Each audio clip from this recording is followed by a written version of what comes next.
चलिए कक्षा 10 गणित, आज हम लोग प्रश्नावली 3.5 कॉल करने वाले हैं ना। पाठ का नाम है दो चर वाले रैखिक समीकरण युग्म ना। तो चलिए, तो हमको आज पढ़ना है वज्र गुणन विधि ना। तो चलिए इसको देख लेते हैं।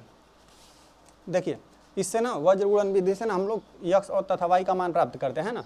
तो देखिए जब भी दो रेखाएं होती हैं ना, जैसे दो चर वाले रैखिक समीकरण हम लिख देते हैं। जैसे देखिए a1 x लिख दिए प्लस b1 y, ठीक है, प्लस c1 बराबर 0 है ना। इसमें a1 और b2 ये 0 के बराबर नहीं होना चाहिए है ना, नहीं तो सिर्फ कांस्टेंट बराबर 0 हो जाएगा। ठीक है, चलिए a2 x plus b2y plus c2 बराबर 0। ठीक है, यह दो चर वाले रैखिक समीकरण युग्म हमने लिख दिया। ठीक है, अब देखिए, अब ना देखिए तीन तरह से होता है इसका ना।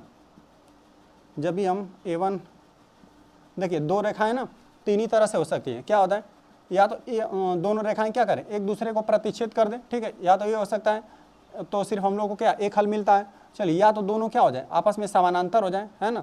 समानांतर होती है तो क्या होता है, कोई हल नहीं मिलता है, सिर्फ लिखते हैं यहाँ पर केवल एक हल मिलता है। ठीक है, एक हल मिलता है, और यहाँ पे क्या मिलता है, कोई हल नहीं, कोई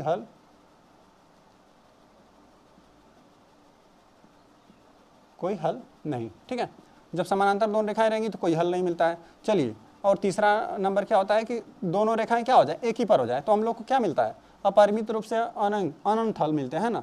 लिख देते हैं हम, क्या मिलता है, अपरिमित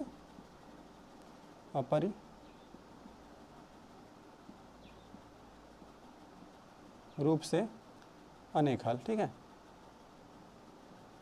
अनेक हल हम लोग को प्राप्त होते हैं ना।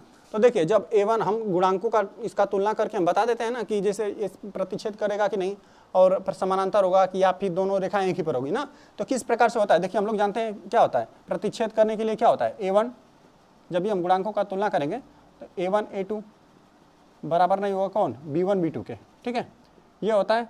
अगर देखिए अगर a1 a2 और b1 b2 का हमने तुलना किया, अगर बराबर नहीं है दोनों ना, तो क्या होता है, प्रतिच्छेद करता है, केवल एक हल मिलेगा। ठीक है, और दूसरा क्या होता है कि जिस समानांतर के लिए क्या होता है, a1 बटा कितना a2 बराबर b1 बटे b2, और देखिए बराबर नहीं होगा कौन, c1 बटा c2। जब अंतिम वाला c1 बटा c2 ये दोनों आपस में बराबर रहते हैं और ये वाला बराबर नहीं रहता है, तो हम लोग को क्या मिलता है, समानांतर मिलता है, कोई हल नहीं मिलता है। ठीक है, अच्छा, दोनों रेखाएं एक ही पर होने के लिए क्या होता है, दोनों का सबका अनुपात बराबर होना चाहिए। क्या होता है, a1 बटा a2 बराबर होना चाहिए b1 बटा b2 बराबर कितना, c1 बटा c2। ये तीनों बराबर रहता है तो क्या मिलता है हम लोग को, अपरिमित रूप से अनेक हल मिलता है ना। तो देखिए इसको हमको वज्र गुणन विधि में ना हमेशा इसी वाले से करेंगे। देख लेंगे पहले a1 और a2 और b1 b2 का तुलना करेंगे, देखेंगे कि हाँ दोनों बराबर नहीं है, तो हम x तथा y का मान प्राप्त कर लेते हैं ना।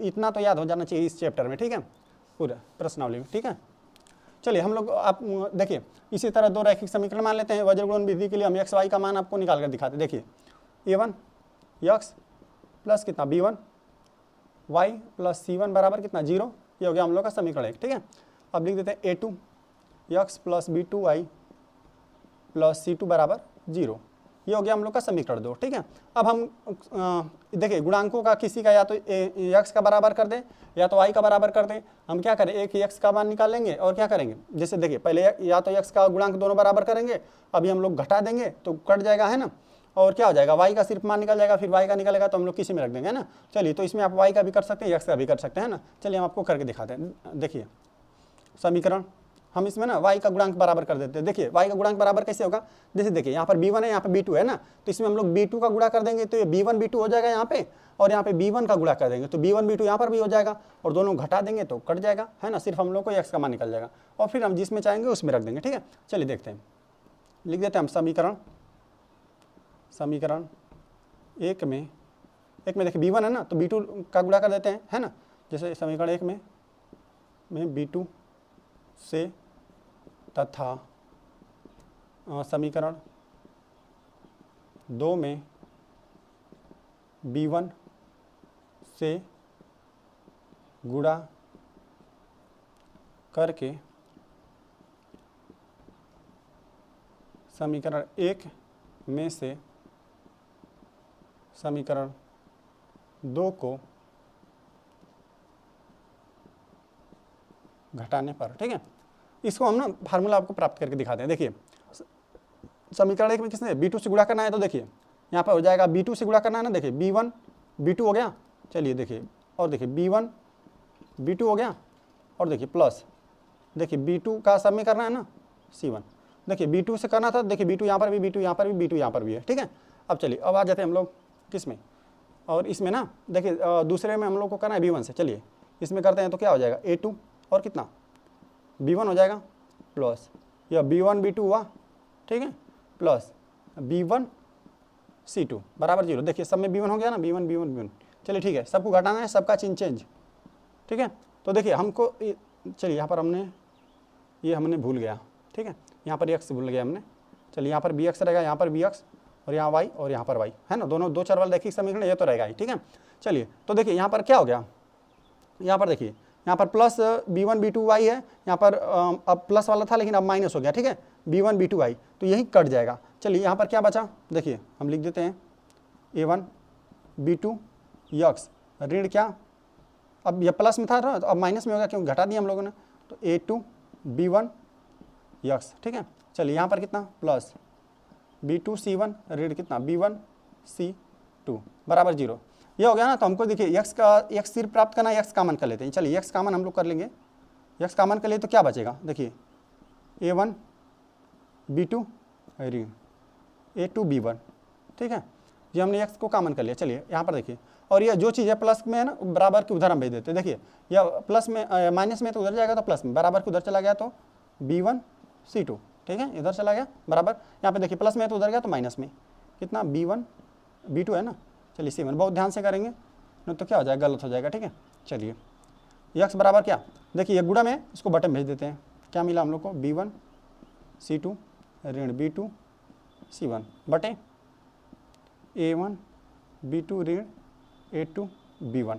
चलिए यह x का वैल्यू निकल गया है ना। चलिए अब हम इसका x का मान निकल गया, आप कहीं पर रख दीजिए, समीकरण 1 चाहे 2 में, तो हम रख देते हैं समीकरण 1 में। चलिए लिख देते हैं x का मान समीकरण 1 में रखने पर, ठीक है, देख लीजिए क्या हो जाएगा, x का मान समीकरण 1 में देखिए यहीं पर x है तो हम लोग का हो जाएगा A1 और कितना x का वैल्यू कितना, चलिए यही ना है, लिख देते हैं B1 C2 ऋण B2 C1 और बटे कितना A1 B2 ऋण A2 B1, ठीक है, ये हो गया। चलिए और कितना प्लस B1 Y प्लस कितना C1 ना बराबर 0। चलिए बाकी ये तो आप समझ गए, इसको हम लोग मिटा देते हैं, ठीक है, ये सिर्फ समझने के लिए था, चलिए मिटा दिए। अब देखिए चलिए ये देखिए हम B1 बराबर, देखिए B1 Y को रहने देते हैं बराबर की इस तरफ, ठीक है, B1 Y को हम इस तरफ रहने देते हैं, बाकी सबको देखिए ये प्लस में है तो उधर जाएगा तो माइनस में हो गया, माइनस C1 प्राप्त हुआ, ठीक है, बाकी चीज़ें प्लस में है उधर जाएगा माइनस में। चलिए माइनस कितना A1 है, चलिए बाकी लिख लेते हैं B1 C2 ऋण कितना B1 C2 B2 C1, ठीक है, बटे कितना इसी के बटे है, क्या मिला A1 B2 ऋण B1 A2, ठीक है, ये है ना A2 B1। चलिए इधर उधर लिख दें कोई दिक्कत नहीं है, A2 B1, ठीक है, और B1 है और A2 है, ठीक है।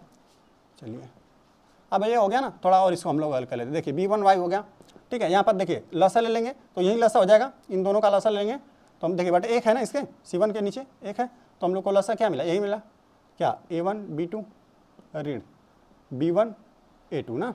चलिए इतना लसा देखिए यहाँ पर 1 है, 1 से इसमें भाग देंगे पूरा, यही इतना बार जाएगा, इतना का कितना ऋण C1 में गुणा हो जाएगा तो हम लिख देते हैं ऋण, और C1 में गुणा करेंगे तो देखिए एक बार इसमें करेंगे, चलिए फिर एक बार हम लिख ही देते हैं इसको, कितना A1 B2 ऋण B1 A2 ना, और देखिए और माइनस इसमें भाग देंगे, इससे तो कट जाएगा, 1 का इसमें गुणा करेंगे तो यही चीज़ रहेगा, जो चीज़ है वो लिख दीजिए, कितना A1 B1 C2 ऋण B2 C1, ठीक है, इतना हो गया। चलिए B1 बराबर Y, देखिए अब ऋण C1 का इसमें हम गुणा कर देते, देखिए ऋण C1 और कितना A1 कितना, चलिए और सीरियल से हम लिखते हैं ना ताकि दिक्कत ना हो, A1 है ना, पहले A1 का लिखते हैं, फिर कितना B2 को लिख दिए और फिर कितना C1 से गुणा किया तो C1 का लिख दिया। देखिए यहाँ पर चिन्हों का भी ध्यान देंगे, यहाँ पर माइनस था या प्लस था तभी हम माइनस लिखे, और देखिए माइनस माइनस प्लस हो जाता है, प्लस लिख देते हैं। चलिए A2 को पहले लिख लेते हैं, A2 लिख दिए, फिर B1 को लिख दिए, चलिए कितना फिर C1, ठीक है इतना हो गया। चलिए यहाँ पर माइनस है, माइनस का प्लस में करेंगे तो हम लोग को कितना माइनस से प्राप्त होगा, यहाँ पर एक कोष्टक है, ठीक है। चलिए कितना ऋण A1 B1 और C2, minus minus plus, plus A1 और कितना B2 C1 बटे कितना यही A1 B2 ऋण B1 A2, ठीक है। चलिए यहाँ पर देख रहे हैं कुछ कट रहा है, A1 कितना B2 C1। चलिए यहाँ पर देखिए ये सेम चीज़ माइनस में, देखिए A1 B2 C1, देखिए सेम चीज़ माइनस में है और सेम चीज़ प्लस में है ना, तो ये क्या हो रहा है कट रहा है, ठीक है कट गया। चलिए B1 Y, और यहाँ पर देखिए, यहाँ पर देखिए इन दोनों में देखिए, देखिए इसमें देखिए B1 कॉमन है और इसमें भी B1 कॉमन है, B1 कॉमन है ना, देखिए B1 A2 है, B1 है, C1 है, और देखिए ऋण में है A1 B1 और C2 है ना, तो B1 यहाँ से कॉमन है। चलिए हम कॉमन ले लेते हैं, B1 कॉमन ले लिए तो हमको अंदर क्या बचा, देखिए B1 कॉमन ले लिए तो A2 बचा और C1, और ऋण का तो चिन्ह रहेगा ही, और A1 बचा, B1 हमने कॉमन ले लिया तो C2 बचा, ठीक है।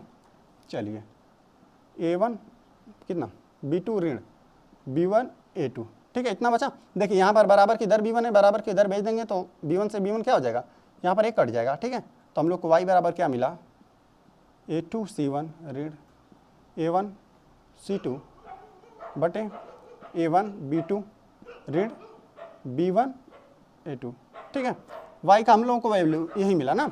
चलिए तो अगर कोई दो समीकरण हमको दे देगा ना, तो देखिए हम लोग अब इतना बड़ा तो याद तो रख नहीं पाएंगे, है ना, तो हम लोग किस प्रकार करेंगे आपको दिखा रहे हैं। जैसे देखिए हम लोग को ना, जैसे दो रैखिक समीकरण आपको दिया रहेगा हमेशा ना, प्रश्न में दो ठो दिया रहेगा, तो आप क्या कर देंगे, पहले इन सभी रैखिक समीकरणों को लिख देंगे। देखिए इनको ना गुणांकों को सभी को लिख देंगे। देखिए जैसे आपने A1 लिख दिया, ठीक है, और फिर कितना B1, फिर कितना C1, चलिए फिर ये कितना A2 B2 और कितना ये कितना C2, ठीक है। और यहाँ पर देखिए यक्स का यहाँ पर हो जाता है, फिर y यहाँ पर गुणांक एक लिख देते हैं, है ना, या फिर इसको हम बता रहे हैं कैसे करेंगे, ठीक है। देखिए हम x का वैल्यू प्राप्त करना चाहते हैं, x वाला ना, देखिए अगर x का प्राप्त करें तो इस वाले को आप भूल जाएंगे फिलहाल में, ठीक है। x वाले को क्या लिखेंगे, पहले देखिए इसका इसमें गुणा करेंगे, इसका इसमें ना, तो आपको मिलेगा B1 C2 मिलेगा, ठीक है। और इधर वाला ऐसे घटा देते हैं, ठीक है, इन दोनों को ऐसे तिर्यक गुणा करते हैं ना, तो देखिए B1 C2 का गुणा प्लस में लिखते हैं और B2 C1 का माइनस में। चलिए देखते हैं B1 कितना है C2 ना, देखिए B1 C2 हो गया प्लस में, और देखिए B2 C1 कितना माइनस में हो गया, ये हो गया, ठीक है। अब देखिए अगर y का लिखना रहेगा ना, यह हो गया। अब देखिए हम लोग क्या कर देंगे, अब इसको छिपा देंगे, ठीक है, और बटे इसको लिखते हैं, जो अचर पद रहता है ना, इसको एक मानकर हमेशा करते हैं हम ना, या फिर डायरेक्ट करेंगे। तो देखिए अगर y का निकालना रहेगा, अच्छा y का निकालना रहेगा कि ऊपर है क्या, तो देखिए y को ऐसे छिपाएंगे, और देखिए C1, और C1 के बाद कौन आएगा, C1 के ऐसे नीचे ले जाएंगे, जैसे इसमें ले गए B1 C2 हुआ ना, तो देखिए यहाँ पर y का अगर लिखेंगे तो इसको छिपा देंगे, ठीक है। फिर देखिए C1 और कितना A2, जैसे इसका ऐसे नीचे ले गए ना, तो C1 का A2, देखिए यहाँ पे C1 का A2, और फिर माइनस क्या रहेगा, ये वाला ऐसे वाला रहेगा C2, और यहाँ पे क्या रहेगा A1 C2 A1, ठीक है, C2 A1। और हर में हमेशा देखिए, हर में दोनों के ना यक्स और वाई के हर में देखेंगे तो आपको एकदम सेम मिलेगा। देखिए A1, ठीक है, A1 B2 ऋण B1 कितना A1 A2 B1, ठीक है, यही दोनों सेम है। तो यह जैसे देखिए इन सब के अंश वाला, तो हम लोग देखिए अगर यक्स वाला निकालना रहेगा तो क्या करेंगे, इस तरह तिर्यक गुणा करके प्लस, इस तरह करके कितना माइनस कर देंगे, ठीक है। और यही y वाला निकालना रहेगा तो किस तरह, इस तरह करके यक्स, ठीक है, C1 A2 हो जाएगा प्लस में, और C2 कितना A1 माइनस में हो जाएगा, ठीक है। और उसके हर में क्या है यही बताता है। देखिए इसको छिपा लेते हैं, इसको छिपा लेंगे इस बार आप, तो इसके आगे कौन आएगा, यही ना आएगा, देखिए इसके आगे ये आ जाएगा। अब देखिए इसका इसमें गुणा हो जाता है, ये आ जाएगा C1 हर वाले के लिए, ठीक है। A1 का इसमें गुणा कर देते हैं, ठीक है, और कितना, और फिर इसको इसमें करके माइनस कर देते हैं। देखिए A1 देखिए नीचे क्या रहे, A1 B2 है ना, और देखिए ये वाला कितना है A2 B1। आगे वाला जो भी रहता है ना, देखिए अगर यक्स का निकालना रहेगा तो इसके आगे बस देखिए इसको प्लस कर दीजिए, इसको माइनस कर दीजिए। चलिए y का निकालना रहेगा, अंश में क्या रहेगा हम बता रहे हैं, ठीक है। तो देखिए इसके आगे क्या है, यह है C1 और इसके आगे क्या मिलेगा, यही A2 मिल जाएगा, ठीक है। और कितना नीचे माइनस में क्या मिलेगा, ये वाला मिलेगा C2, A1 मिल जाएगा, ये हो गया, ठीक है। यह तो हो गया x और y का। और इसका निकालना रहता है कि हर में क्या है ना, तो हर में हर के लिए इसको छिपा देते हैं और इसको ऐसे तीरे गुणा करिए, है ना। इसके आगे कौन A2 B1 A1 और कितना B2 और A2 B1, ठीक है। तो इसी प्रकार करते हैं। अब हम लोग क्या करेंगे, प्रश्न से इसको हल करेंगे, ठीक है। ऐसे डायरेक्ट करेंगे और आगे आगे करते रहेंगे, हमेशा वैल्यू प्राप्त होता रहेगा, ठीक है। इसको देख लीजिए, इसी प्रकार होता है। चलिए हम लोग आ जाते हैं क्वेश्चन नंबर 1 पे ना। तो क्वेश्चन नंबर 1 हम लोग को दिया हुआ है कि निम्न रैखिक समीकरण युग्मों में से किसका अद्वितीय हल है ना। अद्वितीय हल का मतलब सिर्फ एक हल, किसका कोई हल नहीं है, मतलब अच्छा अद्वितीय हल कब रहेगा, जब दोनों रेखाएं प्रतिच्छेद करती हैं, ठीक है, तब होता है अद्वितीय हल। चलिए किसका कोई हल नहीं है, मतलब दोनों रेखाएं समानांतर हैं, ठीक है। या किसका अपरिमित रूप से अनेक हल है, मतलब दोनों रेखाएं एक ही पर। अद्वितीय हल की स्थिति में उसे वज्रगुणन विधि से ज्ञात कीजिए, है ना।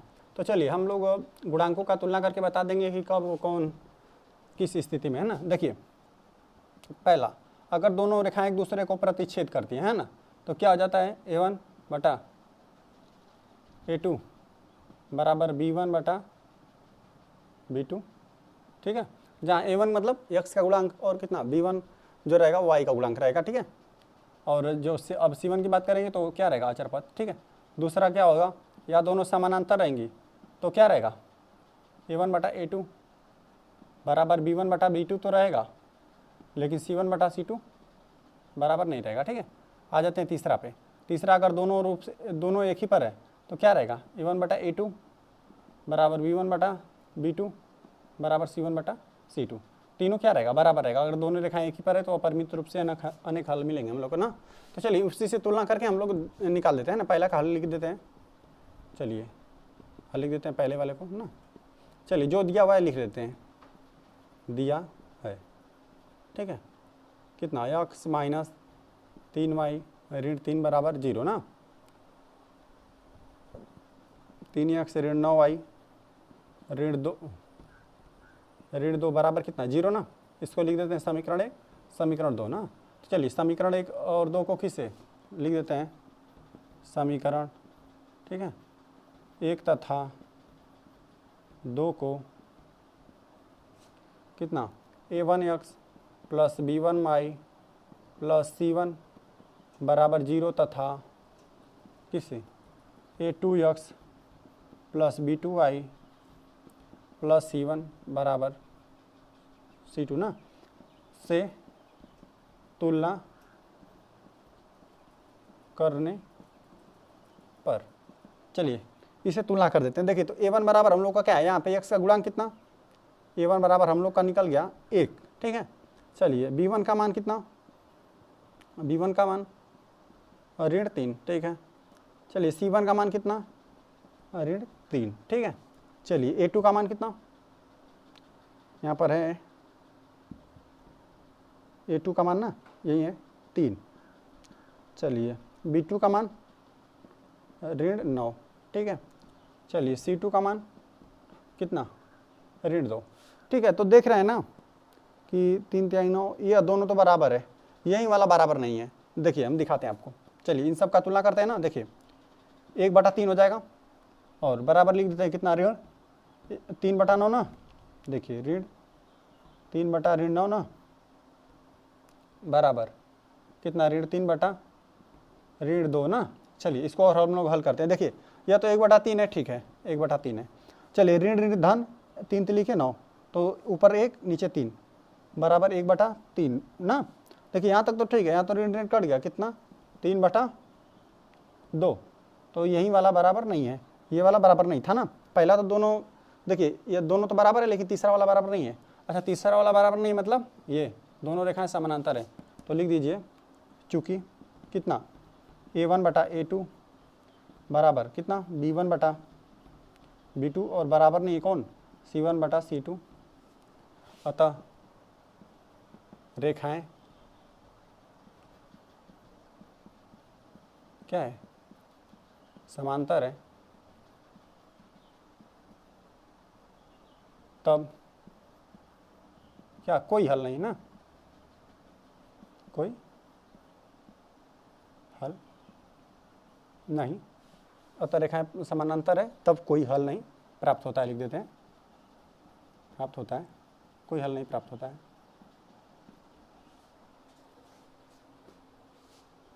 चलिए हम लोग आ जाते हैं अब दूसरा प्रश्न में ना। पहले कि दूसरा प्रश्न हमको दिया हुआ है, जो भी दिया है लिख देते हैं ना। दिया है, क्या दिया है, 2x प्लस वाई, और देखिए चलिए प्लस 5 ही लिख देते हैं, या फिर प्लस में 5 है ना, बराबर इधर करके लिख देते हैं, क्योंकि हमको a1x plus b1y plus c1 बराबर 0 से तुलना करना है। कोई दिक्कत नहीं है, -5 करके लिख देते हैं, सबको बराबर के 0 इधर लिख देते हैं। यह बन गया समीकरण एक है ना। चलिए नीचे वाला क्या हो जाएगा, 3x प्लस 2y है ना। चलिए ऋण 8 बराबर 0, ये हम लोग का बन गया समीकरण 2 ना। दोनों समीकरण देखिए, बस प्लस बराबर को उधर था इधर कर दिए ना, ताकि हम लोग को तुलना करने में आसानी रहे। ठीक है, लिख देते हैं समीकरण कितना 1 तथा 2 को कितने समीकरण कितना a1x plus b1y plus c1 बराबर 0 तथा किसे a2x plus b2y plus c2 बराबर 0 से तुलना करने पर। ठीक है, चलिए हम तुलना कर देते हैं। तो देखिए, तो हमको मिलेगा a1 बराबर कितना 2, a1 बराबर हम लोग को 2 मिला। ठीक है, ये ना a1। चलिए a2 बराबर कितना यहाँ पर, ठीक है b1 है। ठीक है, b1 बराबर हमको मिला 1। चलिए ठीक है, और देखिए c1 का मान कितना ऋण 5। ठीक है, अब मिला हम लोगों को यहाँ पर है a2 का मान, a2 का मान कितना 3। चलिए 3 मिल गया, और b2 का मान 2। ठीक है, अब मिल गया कितना c2 का मान ऋण 8। ठीक है, इतना मिल गया ना। तो हम लोग तुलना कर ले रहे हैं। चलिए यहाँ पर देख रहे हैं ना, पहले ही बराबर नहीं है, देख रहे हैं, देखिए 2/3 लिख दीजिए तुलना करने पर ना। देखिए 2/3 करेंगे और 1/2 ना, 1/2। तो देखिए यहाँ पर क्या है, यही पहले वाला हम लोग का बराबर नहीं है, तो इसमें क्या मिलेगा लिख दीजिए, चूँकि a1/a2 बराबर नहीं कौन b1/b2, b1/b2, अतः क्या होगा, एक अद्वितीय हल प्राप्त होगा। ठीक है, अच्छा अब ये वाला है, अब प्रतिच्छेद कर दिया है ना। अगर a1 a2 और b1 b2 बराबर नहीं है ना, तो प्रतिच्छेद कर दिया, एक अद्वितीय हल मिलेगा ना। तो देखिए अद्वितीय हल की स्थिति में क्या है, उसे हमें वज्र गुणन विधि से हल करना है ना। तो चलिए हम लिख देते हैं और इसको मिटा देते हैं, इसको याद रखिएगा आप लोग। ठीक है, चलिए हम लिख देते हैं कितना, लिख देते हैं वज्र गुणन विधि ना। अब लिख देते हैं आगे वज्र गुणन विधि द्वारा हल। ठीक है, अच्छा वज्र गुणन विधि में क्या कर देंगे, अब a1 a2 जो भी है इसको हम लिख लेते हैं। देखिए x से हम लोगों ने क्या उठाया है, यहाँ से x का था, x का था ना।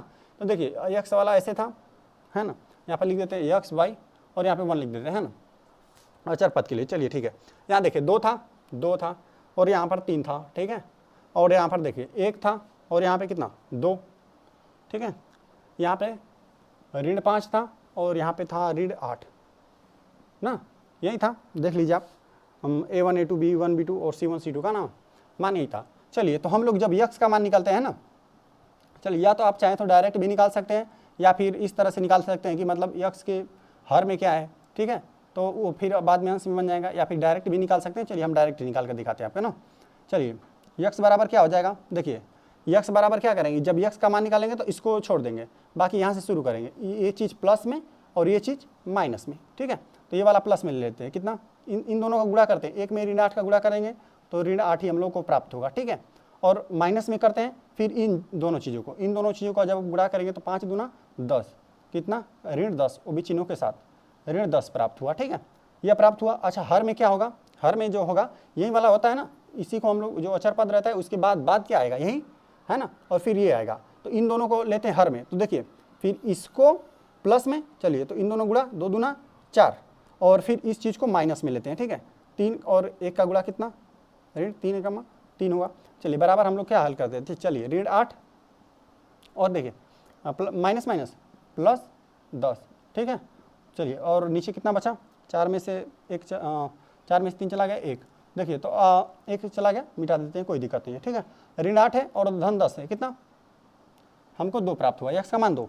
अच्छा चलिए और y का मान के लिए देखिए, अच्छा अब हम लोग को देखिए y का मान निकालना है तो y को भूल जाएंगे, y को भूलेंगे और दाहिने साइड ध्यान देंगे, है ना, दाहिने साइड क्या है, चलिए ठीक है। तो फिर देखिए यहाँ से और इसमें तिर्यक गुणा करेंगे, ऊपर से लेकर ऐसे नीचे करते हैं ना, तो ऊपर आगे वाला यह वाला अब हम लोग का क्या बनेगा, नीचे वाला कितना, चलिए यहाँ पर हम लिख देते हैं 2 और 3, ठीक है। हमेशा आगे ध्यान दीजिए, y का लिखना है, y को भूलिए और इन दोनों को ध्यान दीजिए ना। इसके बाद इसको हमने क्या कर दिया, यहाँ पर लिख दिया x का वैल्यू जो भी है, ताकि हम लोग क्या कर दें, यहाँ पर ना देखना पड़े, हम लोग क्या करें, इसके दाहिनी साइड देखें, ठीक है।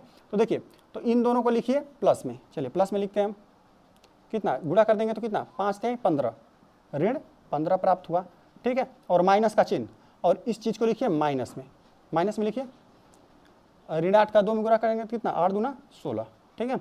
और हर में सेम चीज़ रहेगा, यही 4 में से 3 जाएगा तो 1 यही रहेगा। चलिए आपको दिखा दें कितना, यहाँ पर देखिए 1 का लिखना था ना इस चीज़ का, तो इस चीज़ को छिपाएंगे, तो इसके आगे क्या यक्स और वाई आएगा ना, इस चीज़ को छिपाएंगे, देखिए यह चीज़ कितना प्लस में 2 दूना 4, चलिए ये चीज़ माइनस में 3 एकमा 3, चलिए यहाँ पर देखिए ऋण 15 ऋण धन, है ना, धन 16, चलिए 4 में से 3 चला गया, कितना 1, चलिए ऋण 15 और धन 16 कितना 1 ना, धन 1 प्राप्त हुआ बटे 1 बटा 1 मतलब 1, अतः लिख दीजिए, अतः x बराबर कितना 2 तथा y बराबर 1 प्राप्त हुआ, ठीक है। यही हो गया हल, ठीक है, ऐसे हल करेंगे इसको। चलिए हम लोग आ जाते तीसरे नंबर पे, जो भी दिया y लिख देते हैं, ठीक है, दिया है ना, चलिए दिया y 3x है ना, ऋण 5y, चलिए ये प्लस में है ना, बराबर के उधर इधर कर देते हैं ना, ताकि तुलना करने में सही पड़े। ऋण 20 बराबर कितना 0 हो गया, ठीक है, समीकरण 1 बना। चलिए ये कितना 6x ऋण 10y, बराबर के उधर है माइनस में कर देते इधर, ठीक है, प्लस में बराबर 0 ना। अब लिख दीजिए समीकरण 1 तथा 2 को किसे a1x plus b1y plus c1 बराबर 0 तथा किसे a2 x plus b2y plus c2 बराबर 0 से तुलना करने पर, ठीक है। चलिए तुलना कर देते हैं, देखिए क्या निकलता है। यहाँ पर देखिए a1 का मान कितना निकला 3, ठीक है, ये हम लोग का a1 का निकल गया, ठीक है। यहाँ पर निकल गया कितना b1 का, निकल गया ऋण 5, ठीक है। चलिए यहाँ पर निकाल देते हैं c1 का कितना ऋण 20, ठीक है, यहाँ पर हो गया। चलिए a2 का मान कितना 6, चलिए b2 का मान कितना ऋण 10, ठीक है, और निकल गया किसका c2 का ऋण 40 निकल गया ना। अब बाकी सब a1 a2 ये सब तुलना करते हैं, ठीक है। देखिए 3/6 हो जाएगा और कितना बराबर ऋण 5/10 ऋण 10, ठीक है। तो देखिए यहाँ 3 दूना 6 5 दूना 10, ये तो सही है, बराबर है। चलिए यहाँ पर भी देख रहे हैं कितना ऋण 20 बटा ऋण 40, चलिए ये सभी बराबर है। देखिए यहाँ पर ऋण दोनों है ना, ठीक है। या देखिए ऋण धन, ये ऋण धन, ठीक है। देखिए 3 दूना 6 और देखिए 5 एकमा 5 5 दूना 10, देखिए 20 एकमा 20 20 दूना 40, हमको क्या मिला सब में 1/2 1/2 1/2। तो ये किस प्रकार से मिला, दोनों रेखाएं एक ही पर है, सबका अनुपात बराबर रहता है, क्या होता है लिख दीजिए, चूँकि कितना a1 बटा a2 बराबर b1 बटा b2 बराबर c1 बटा c2 है, अतः इसमें क्या होगा अपरिमित रूप से अनेक हल मिलेगा ना। अतः लिख देते हैं समीकरण युग्म से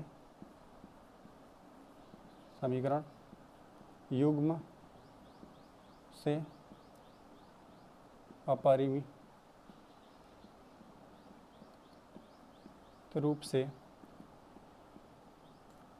अनेक हल प्राप्त होंगे।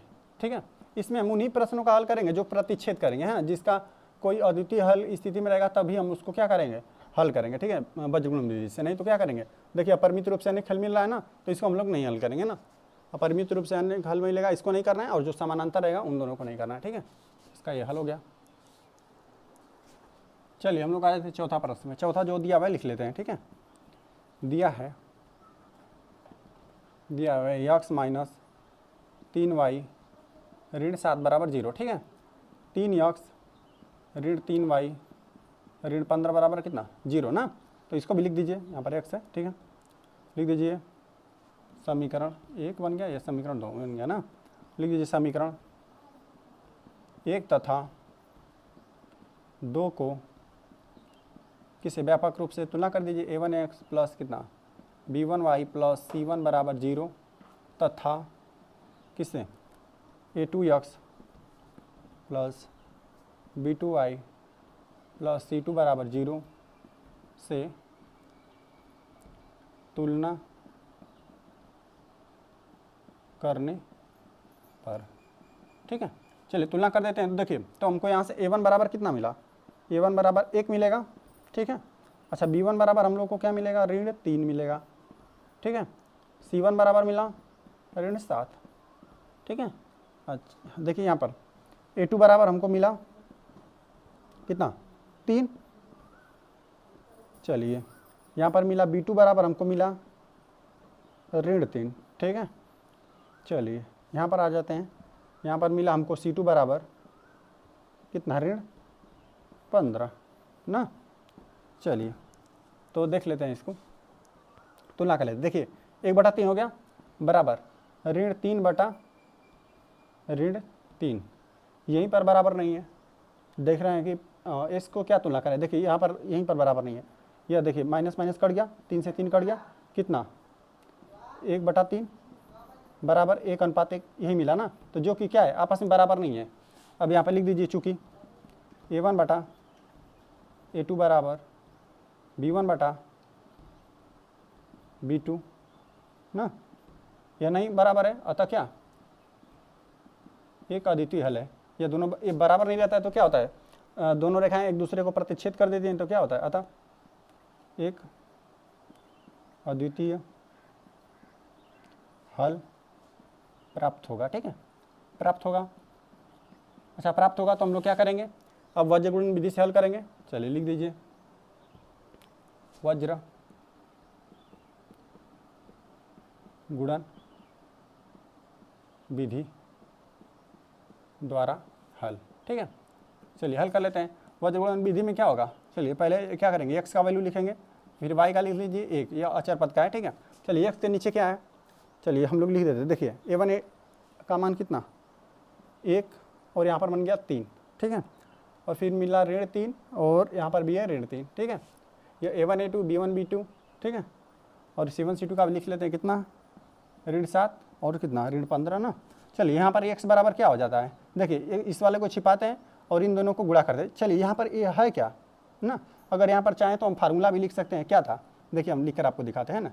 यहाँ पर था a1, यह है a2, यह है b1, यह है b2। ठीक है, यहाँ पर है c1, यहाँ पर है c2। ठीक है, चलिए हम लिख कर आपको दिखाते हैं ना। जैसे यहाँ पर फार्मूला अगर हमको लिखना रहता है तो कैसे लिखते, देखिए x है, x को छिपाएंगे और इस तरह तिरे गुणा करेंगे तो b1 और कितना मिलेगा हमको, b1 मिलेगा और मिलेगा c2, b1 c2 और माइनस में होता है, यह वाला तो हो गया प्लस में ना, यह हो गया माइनस में, कितना c1 और कितना b2, ये हो गया माइनस में। ठीक है, अब देखिए ये आगे वाला हो गया ना, जैसे x को छिपाए इन दोनों को किए। अब देखिए अब किसको, y वाले को तो लेते नहीं है, किसको लेंगे, इस अचर पद वाले को। ठीक है, अच्छा अचर पद वाला का क्या हो जाएगा, x वाले के किया तो इन दोनों का हो गया। अब अचर पद को लेते हैं हर में। ठीक है, तो हर में देखिए इसको इसके आगे क्या, इसके आगे यही दोनों है ना, इसके आगे देखिए जब इसको करना रहता है तो इन दोनों को देखते हैं, जब y का देखना रहेगा तो इसको और इसको देखेंगे, और जब इसको देखना रहता है तो किसको, इन दोनों को देखेंगे। तो इन दोनों को देखिए, जब इन दोनों को देखेंगे तो इस तरह देखिए a1 कितना, a1 हो जाएगा, इस तरह गुणा करिए a1 b2 ऋण में क्या a2 b1, a2 b1। ठीक है, बाकी इसको हम लोग हल कर लेते हैं, ठीक है। चलिए क्या होता है, यक्स का निकालते हैं तो अंश में क्या रहता है, इसको छिपाते हैं, इन दोनों का गुणा करते हैं, गुणा करिए 15 तिया कितना 45, चलिए ऋण ऋण ऋण धन हो जाएगा आपस में, ठीक है। जब इन दोनों का गुणा करेंगे 15 तिया 45 ऋण ऋण धन, ठीक है, 45 प्राप्त होगा। और ऋण का चिन्ह इस तरह हो गया। अब चलो इस तरह गुणा करते हैं ना, ऋण का चिन्ह देखिए, और ऋण ऋण कितना धन हो जाएगा, आपस में ही धन हो जाएगा, 7 लिखे 21 प्राप्त हुआ, ठीक है। अब चलिए इसको छिपाएंगे, अब इन दोनों का गुणा कर दीजिए, इस तरह तिरक गुणा करेंगे तो कितना ऋण 3 ही हम लोग को प्राप्त होगा, ठीक है। एक में ऋण 3 का गुणा करेंगे तो ऋण 3 प्राप्त हुआ। चलिए फिर माइनस का चिन्ह लगाएंगे ऑटोमेटिक, और देखिए यहाँ पर देखिए गुणा कर देंगे तो 3 3 के 9 और ऋण 9 प्राप्त होगा। ये तो फार्मूला में ही था, लेकिन ऋण 9 यहाँ पर प्राप्त होगा। देखिए धन 3 है, ऋण 3 है, गुणा करेंगे 3 3 के 9 और ऋण का चिन्ह प्राप्त होगा, ठीक है। चलिए बाकी जो भी है घटा लेते हैं। 45 में देखिए 45 में से 21 जाएगा, 5 में से 1 गया 4 और यहाँ पे 2 है, 24 बचा, ठीक है। अब यहाँ पे देखिए ऋण का चिन्ह, ठीक है, यहाँ पे minus minus minus minus plus और कितना 9, ठीक है। अब देखिए 24 बटा देखिए, और देखिए यहाँ से ऋण 3 है और प्लस 9 है ना, घटा दीजिए कितना मिलेगा 6 ही मिलेगा। अच्छा चौको 24, यक्स का वैल्यू हमको मिल रहा है 4, ठीक है। अब वाई का देखते हैं, आपको वाई का बताते हैं, ठीक है। अच्छा वाई का फार्मूला अगर हमको निकालना रहेगा तो किस तरह निकालेंगे, देखिए वाई को छिपाइए, इसके आगे क्या यह ना है, और चलिए यक्स का भी लिख लेते हैं, इसके आगे देखो यक्स है, ताकि हम लोग आसानी से कर पाए ना।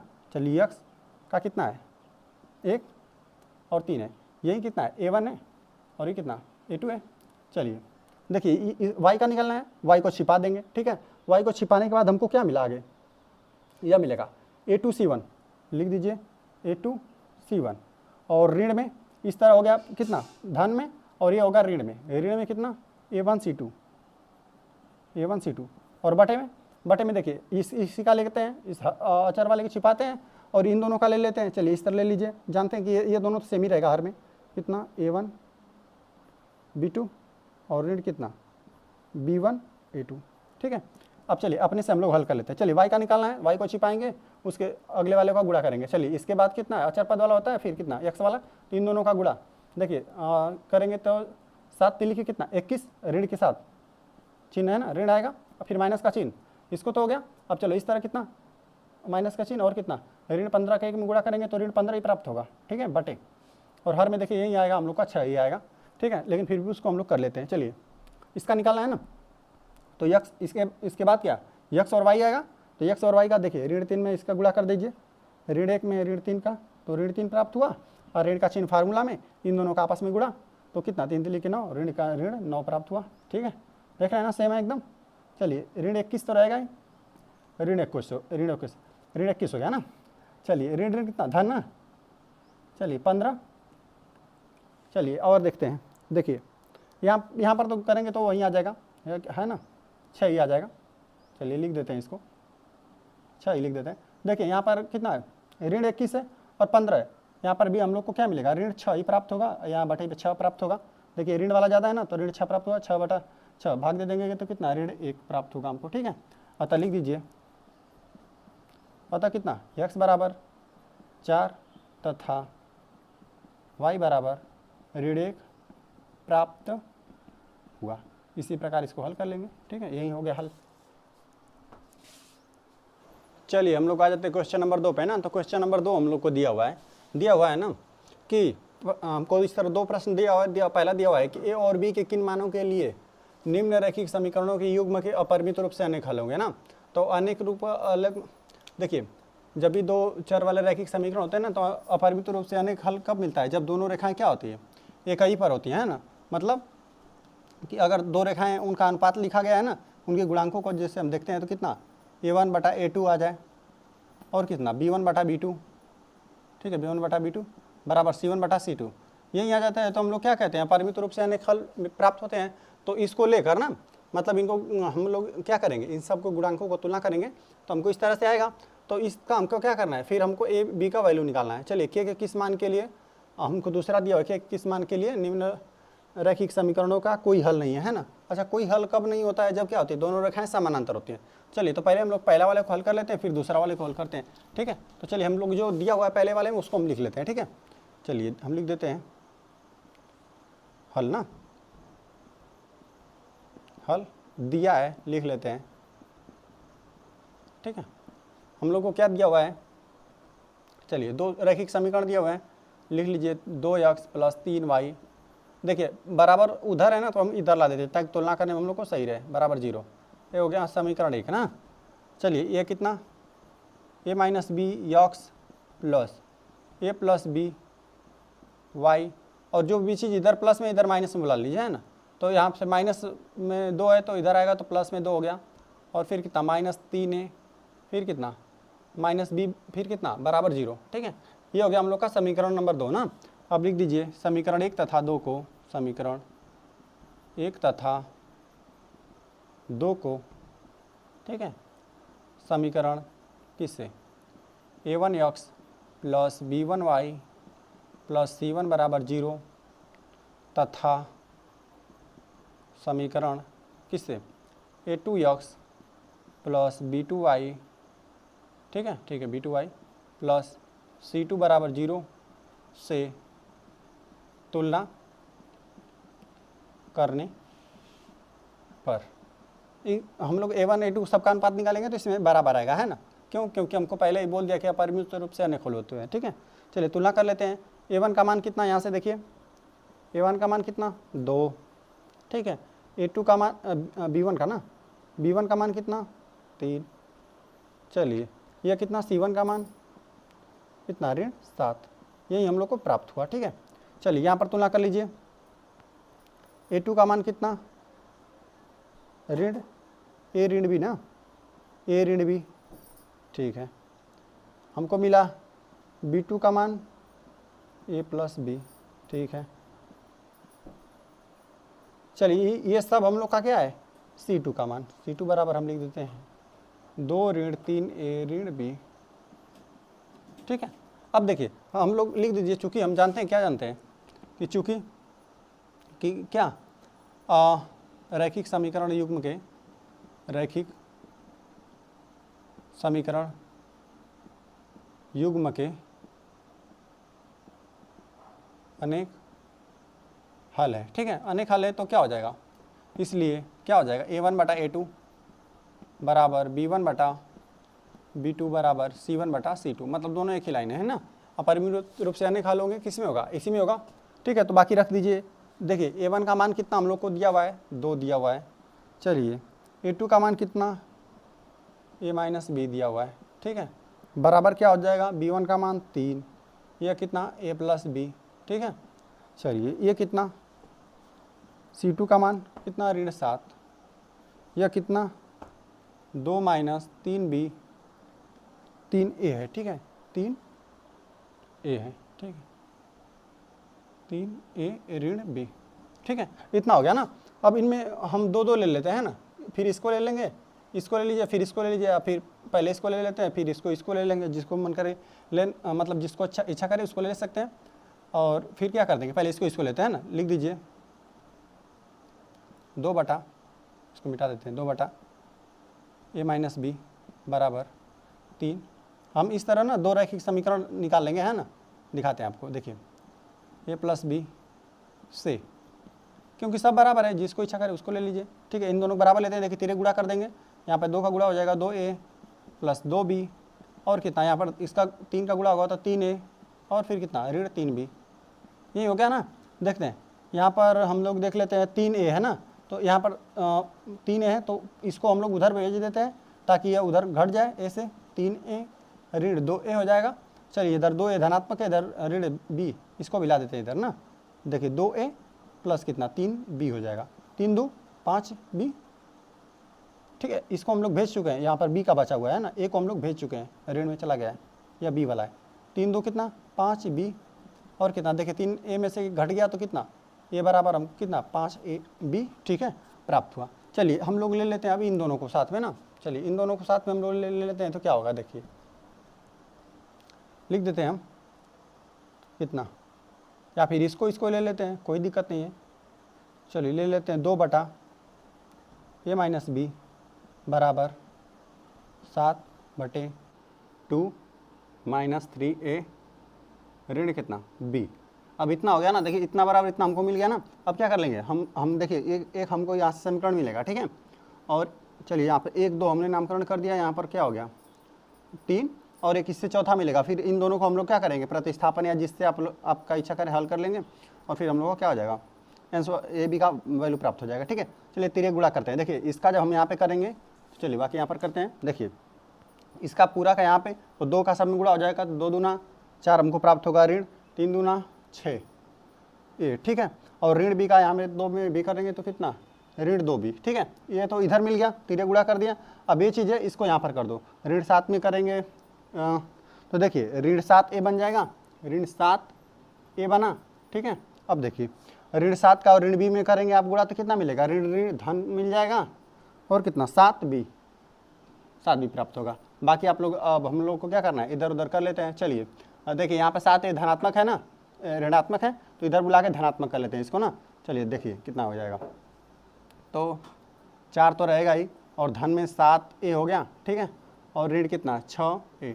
हम इसलिए कहें ताकि ये देखिए ऋणात्मक ज़्यादा था तो इधर आ जाए धनात्मक हो जाए, और इसमें से हम घटाएं तो कुछ प्लस में आ जाए। चलो ठीक है, इधर 7 भी ज़्यादा है तो इधर ऋण भी उधर भेज देते हैं ना, किधर देखिए 7 भी और कितना ऋण भी है ना, ऋण 2 भी, तो उधर जाएगा तो कितना धन 2 भी हो जाएगा, धन 2 भी हो गया। ठीक है, देखिए यहाँ से घट जाएगा तो कितना मिलेगा, 7 ए में से 6 चला जाएगा तो सिर्फ ए हम लोग को प्राप्त हुआ। ठीक है, यहाँ पे प्लस 4 है। ठीक है, और देखिए 7 और भी कितना, 7 भी प्लस 2 भी कितना 9 बी हो गया, हम लोग को इतना प्राप्त हो गया ना। चलिए यहाँ से देखिए ए का मान इस समीकरण में या फिर इसी हिसाब से लिख देते हैं इसको। ठीक है, या फिर देखिए ये समीकरण हम लोग का 2 बन गया, ये 4 बन गया ना समीकरण। ये समीकरण हमको 3 मिला और 4 मिला, इसका मान देखिए ए का 5 भी मान है ना, देख रहे हैं ना, यहाँ से ए बराबर 5 भी हम लोग को निकला हुआ है। ठीक है, तो यहाँ पे क्या कर दीजिए, ए का मान इस समीकरण में प्रतिस्थापित कर दीजिए, हम लोग को ए भी का मान निकल जाएगा। लिख दीजिए समीकरण कितना, समीकरण 3 से ए का मान, ए प्रतिस्थापन विधि से हमने कर रहे हैं, का मान किसमें, समीकरण 3 से ए का मान समीकरण किसमें 4 में प्रतिस्थापित करने पर, स्थापित करने पर। देखिए अब हम देखिए प्रतिस्थापित कर दे रहे हैं, यहाँ पर ए का मान कितना, ए का मान कितना 5 बी ना, ए का मान हम देखिए ए यहीं पर हम लोग का ए का मान लिख दे 5 बी है ना, प्लस कितना 4 बराबर 9 बी, इतना हम लोग को प्राप्त हुआ। देखिए प्लस बी है और इधर प्लस बी है ना, तो उधर जाएगा तो माइनस हो जाएगा ना, तो हम चलिए इसको लिख देते हैं पहले 9 बी हो गया, ये उधर गया तो कितना माइनस हो गया, -5 बी। ठीक है, और इधर बचा क्या हुआ है 4, जो बचा हुआ है लिख देते हैं ना, बस इसको हमने सीधा करके लिख दिया। ठीक है, तो देखिए 9 बी में से 5 भी घट जाएगा तो कितना 4 बी प्राप्त हुआ, और देखिए बराबर 4 यहाँ पर देखिए गुणे में इधर जाएगा तो बटे में चला जाएगा, बी बराबर कितना 4/4 बराबर कितना 1, तो बी बराबर हमको क्या 1 प्राप्त हुआ। चलिए अब लिख देते हैं इस यहाँ पे है ना, अब इसका मान बी का मान कहीं पर रख दीजिए, यहाँ पर भी रख सकते हैं, यहाँ पर ज़्यादा आसान लग रहा है, यहीं पर रख दे रहे हैं ना, लिख दीजिए। चलिए इसको समीकरण नंबर हम मान लेते हैं 5, लिख दीजिए समीकरण किससे, समीकरण 5 से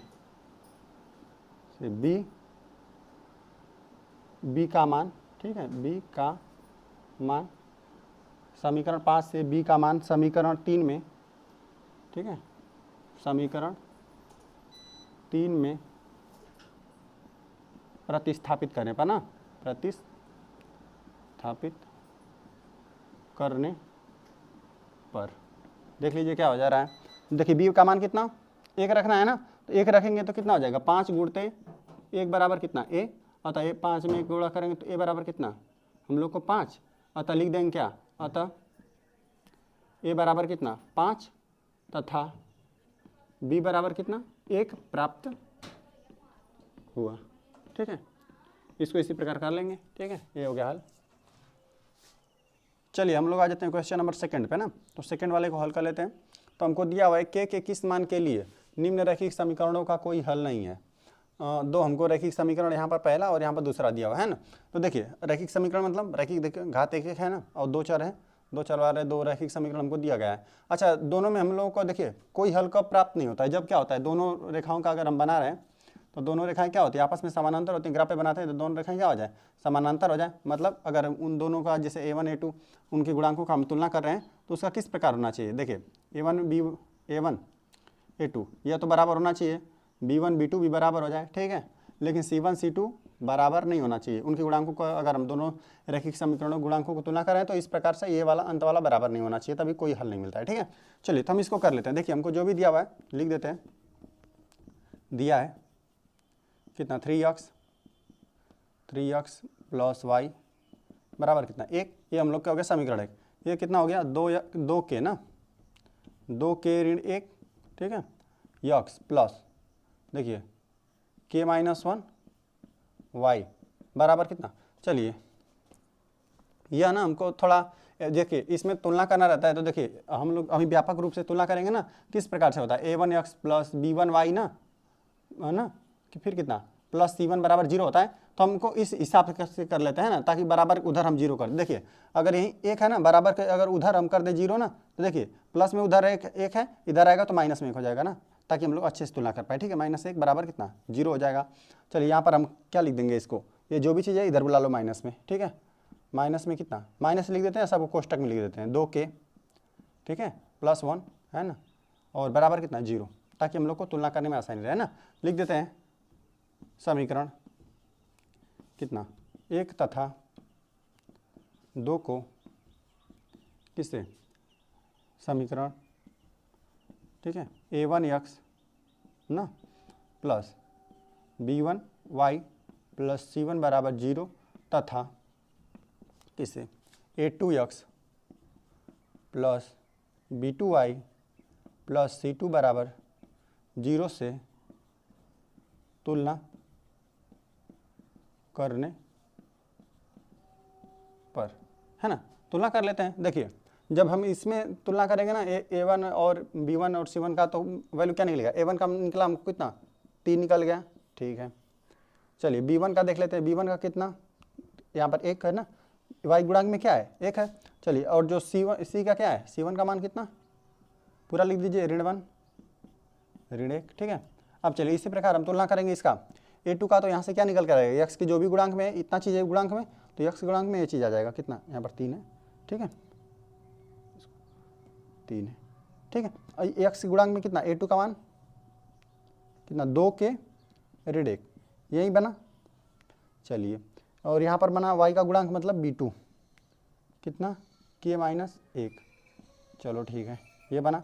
और देखिए यह बना हम लोग का C2 कितना कोष्टक में लिख देते हैं, चलो ऋण है बाहर, C2 में क्या होगा सब पूरा होगा ना ऋण के साथ। चलिए थोड़ा सा इधर लिख लेते हैं, कितना बराबर ऋण 2k प्लस 1, ठीक है, ये कोष्टक में लेते हैं, ये हम लोग का हो गया ना। तो देखिए हम देख ही जानते हैं ना, लिख दीजिए चूंकि समीकरण का कोई हल नहीं, ठीक है ना, इसलिए क्या यह किस प्रकार का हो जाएगा, इसलिए लिख देते हैं कितना a1 बटा a2 बराबर b1 बटा b2 बराबर नहीं होगा कौन c1 बटा c2, समानांतर के लिए ही होता है ना। अब लिख देंगे, या तो लिख दीजिए कि दोनों रेखाएं समानांतर रहता है, या कोई हल नहीं है तो ये हमको मिलेगा, ठीक है।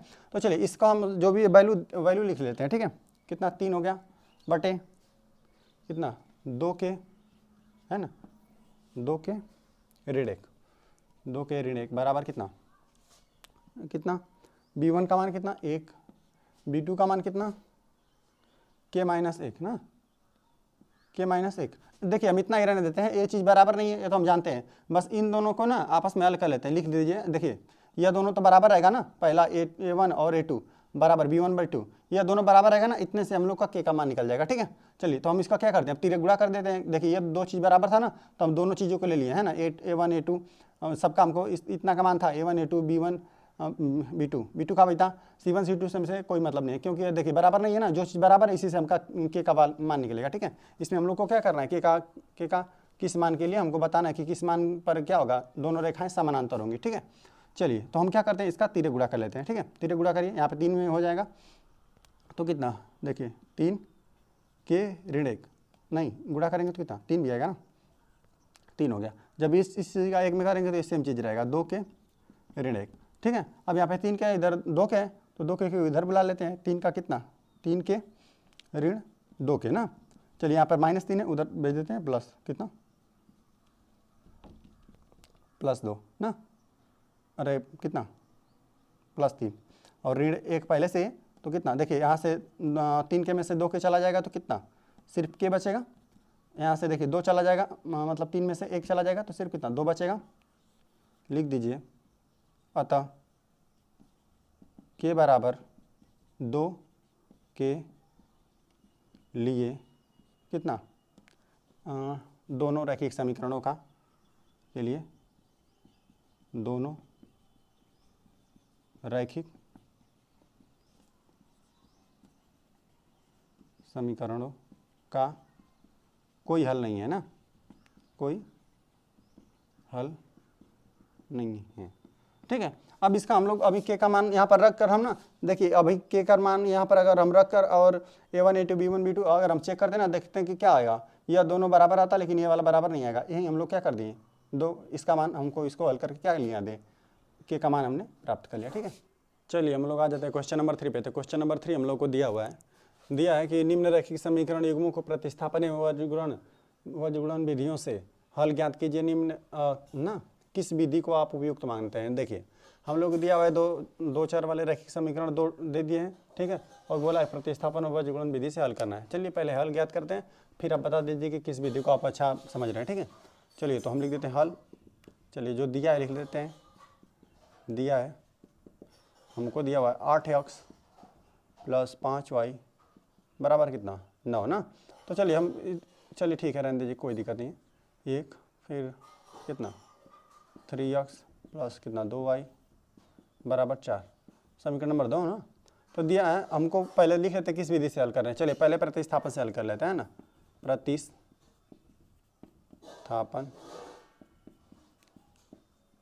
विधि द्वारा हल।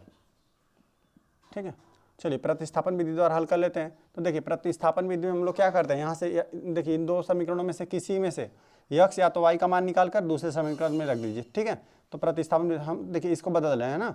चलिए हम इसको बदल कर या तो y का पद ला दें या तो कुछ भी x का पद ला देते हैं, लिख देते हैं समीकरण 2 से, समीकरण 2 से। ठीक है, चलिए कितना देखिए 3x इधर धनात्मक उधर जाएगा, 4 उधर जाएगा तो कितना ऋणात्मक चला जाएगा, तो 2y बराबर कितना 4 ऋण 3x मिला। चलिए यहाँ पे 2 गुणे में बटे मिला दीजिए, y बराबर कितना 4 - 3x बटे कितना 2 ना। अब लिख दीजिए इसको मान लेते हैं समीकरण नंबर 3। ठीक है, समीकरण किससे 3 से y का मान समीकरण 3 से देखिए इसी को हमने बदल कर ये निकाले हैं, तो इसी को बदले हैं तो हम क्या करेंगे इसमें मान रखेंगे, ये नहीं कि इसी से निकाल कर इसी में रख देंगे। इसी में निकाले हैं तो हम लोग इसमें मान रख देंगे। ठीक है, रख दीजिए y का मान समीकरण किस में 1 में प्रतिस्थापित करने पर। ठीक है, प्रतिस्थापित करने पर। ठीक है, प्रतिस्थापित कर दीजिए। देखिए y का मान निकाले हैं तो 8x तो ऐसे ही रह जाएगा। ठीक है, प्लस 5 और गुणते देखिए y का मान रख दीजिए पूरा, y का मान कितना 4 - 3x बटे कितना 2 है ना। ठीक है, बराबर कितना 9 है। ठीक है, इसको थोड़ा हम और हल कर लेते हैं। देखिए यहाँ पर 2 हम लसा ले लेते हैं, बाकी इसका गुणा कर दे रहे हैं ना। चलिए पहले 5 का इसमें गुणाई कर देते हैं। देखिए 8x होगा, फिर कितना 5 का यहाँ पे गुणा कर देंगे, 4 × 5 = 20 हो गया, अंदर कितना 20 ऋण 5 × 15x है ना, और सबके बटे कितना है 2 है। ठीक है, और हो गया बराबर 9 ना। अब चलिए इसको हम और हल कर लेते हैं। देखिए यहाँ पर 2 लसा ले लीजिए, लसा हम लेकर लसा लेकर यहाँ पर भेज दीजिए है ना। चलिए हम थोड़ा करके दिखा देते हैं आपको। 2 लसा हो जाएगा, यहाँ पर 1 है, 1 में भाग देंगे 2 में भाग देंगे ना 1 से, यहाँ पर हर में कितना 1 है, तो 1 में 2 में भाग देंगे 2 बार जाएगा, 2 का इसमें गुणा कर दीजिए 8 में, 8 दूना कितना 16x। ठीक है, अब देखिए इस 2 से इस जो लसा ले रहे रहते हैं उसमें भाग देते हैं, इस 2 से इसमें भाग देंगे तो कट जाएगा 1 का इसमें गुणा कर देंगे तो यही चीज़ आ जाएगा, कितना है 20 ऋण कितना 15x। ठीक है, और बराबर यह तो हो गया ना। चलिए बराबर कितना 9 बचा। ठीक है, अब देखिए अब क्या कर दें 9 यहाँ पर देखिए गुणा भागा में है ना, तो यहाँ पर गुणा में चला जाएगा। चलिए यहाँ देखिए 16x है, यहाँ पे 15x है, 16 में से x में से 15x चला गया कितना एक यक्स बचा सिर्फ, तो यक्स प्लस 20, ठीक है। यहाँ पे 2 गुणा में है ना, इधर अरे बटे में, ठीक है, तो इधर जाएगा गुणे में, तो 9 दूना 18 हम लोग को प्राप्त होगा। चलिए प्लस में उधर गया तो माइनस में, तो यक्स का मान कितना, ठीक है, यहाँ पे प्लस में उधर जाएगा तो माइनस में, 18 माइनस कितना 20 हो जाएगा। देखिए यक्स का मान कितना, 18 में से 20 चला जाएगा तो ऋण 2 बचेगा, ऋण वाला ज़्यादा है तो ऋण 2 बचेगा, है ना। अब एक का मान निकल गया ना, दूसरे का आप कहीं पर भी रख के मान ज्ञात कर लीजिए, ठीक है। लिखिए यहाँ पे लिख देते हैं यक्स का मान समीकरण किस में, इसे हम प्रतिस्थापित कर दे रहे हैं ना, समीकरण 2 में प्रतिस्थापित करने पर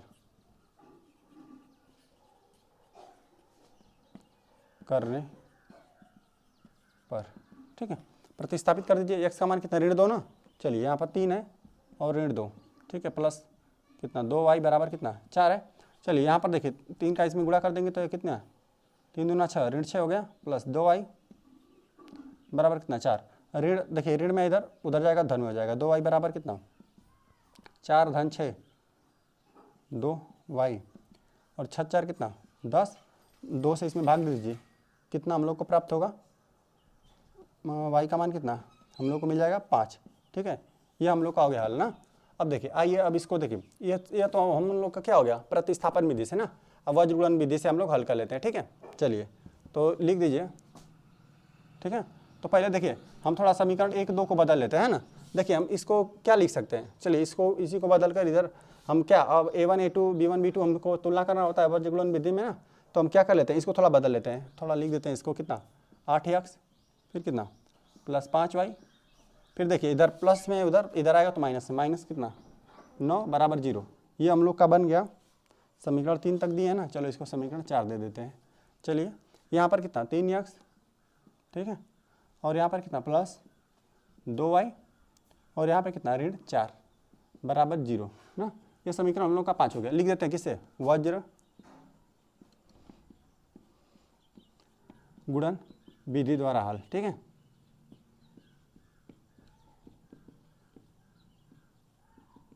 वज्रगुणन विधि द्वारा हल ना, तो लिख देते हैं समीकरण किससे, समीकरण 4 तथा 5 को समीकरण किससे तुलना कर दीजिए, a1x plus b1y plus c1 बराबर 0 तथा किससे a2x प्लस b2y प्लस कितना c2 बराबर 0 से तुलना करने पर ना, तुलना करने पर, ठीक है। चलिए इसको तुलना कर देते हैं। देखिए a1 का मान कितना हमको निकल के जाएगा, a1 का मान 8, ठीक है, और देखिए b1 का मान कितना 5, ठीक है, और देखिए c1 का मान कितना ऋण 9, यह मान हो गया। और देखिए यहाँ पर a2 का मान कितना 3, चलिए b2 का मान 2, ठीक है, और देखिए यहाँ पर कितना c2 का मान ना, c2 का मान कितना ऋण 4। चलिए तो हम लोग देखिए किस प्रकार से निकलते हैं, यहाँ पर लिख दीजिए x, ठीक है, और x का जो भी वैल्यू है लिख दीजिए, कितना 8 हो गया और यहाँ पर 3 हो गया ना, और y हो गया, y के नीचे वाला लिख दीजिए 5, कितना 2 हो गया ना।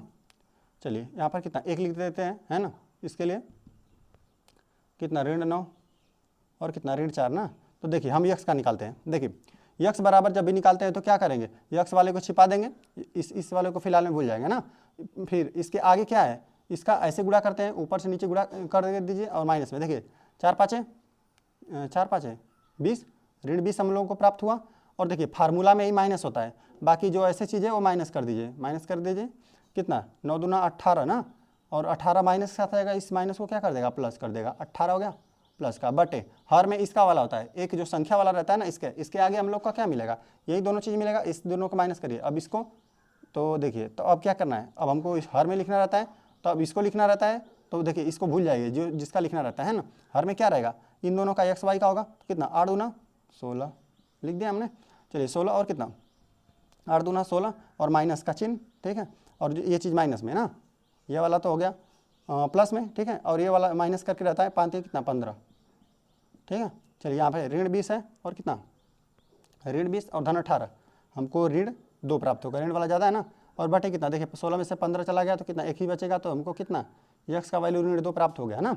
चलिए और y का वैल्यू प्राप्त करना रहता है तो चलिए तो y का वैल्यू प्राप्त करना रहेगा ना, तो क्या करेंगे हम लोग, देखिए दिखा देते हैं आपको।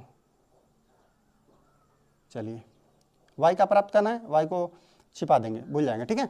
अब इसके देखिए आगे यही वाला रहता है, मतलब जो भी रहता है अचर पद के लिए यही वाला एक मान लेते हैं हम लोग, ठीक है। बाकी x का मान रख दीजिए यहाँ पर, ठीक है। x का मान हम लिख देते हैं फिर से एक बार, ये आगे आगे रहेगा, कोई दिक्कत नहीं है। 8 3 ना, देखिए हम अब हमको y का लिखना है तो y को इससे छिपा देंगे और इसको क्या कर देंगे, इन दोनों को गुणा कर देंगे और माइनस कर देंगे, ठीक है। इन दोनों का नौतली 27, ऋण कितना 27 ना, और माइनस का चिन्ह फार्मूला में ही रहता है, और ये जो रहता है कितना, ये चीज़ जो भी रहता है यह माइनस में, यह वाला जो चीज़ है वो माइनस में, कितना 8 चौको 32, और देखिए ऋण 32 आएगा, ऋण इसको क्या कर देगा, धन कितना 32 कर दिया। और देखिए यह तो हमेशा देखिए ये हर वाला हमेशा सेम आएगा ना, इसी का मान ज्ञात करना रहता है, तो कितना देखिए 8 दूना 16 आ जाएगा, 16 यहीं, और फिर का माइनस के साथ 5 15 यही आ जाएगा, एक ही आ जाएगा, ठीक है। तो इसको रहने देते हैं या फिर लिख ही देते हैं, चलिए 16 - 15, ठीक है। देखिए ऋण 27 है, और देखिए यहाँ कितना है 32 है ना, तो यहाँ पर हम लोग को कितना मिलेगा, धन का 5 मिलेगा ना, 27 और कितना 28 29 30, यहाँ 3, यहाँ से 3 मिलेगा, यहाँ से 2 मिलेगा, तो हम लोग को कितना मिल जाएगा 5 है ना, और बटे 1 बराबर 5 ही मिला।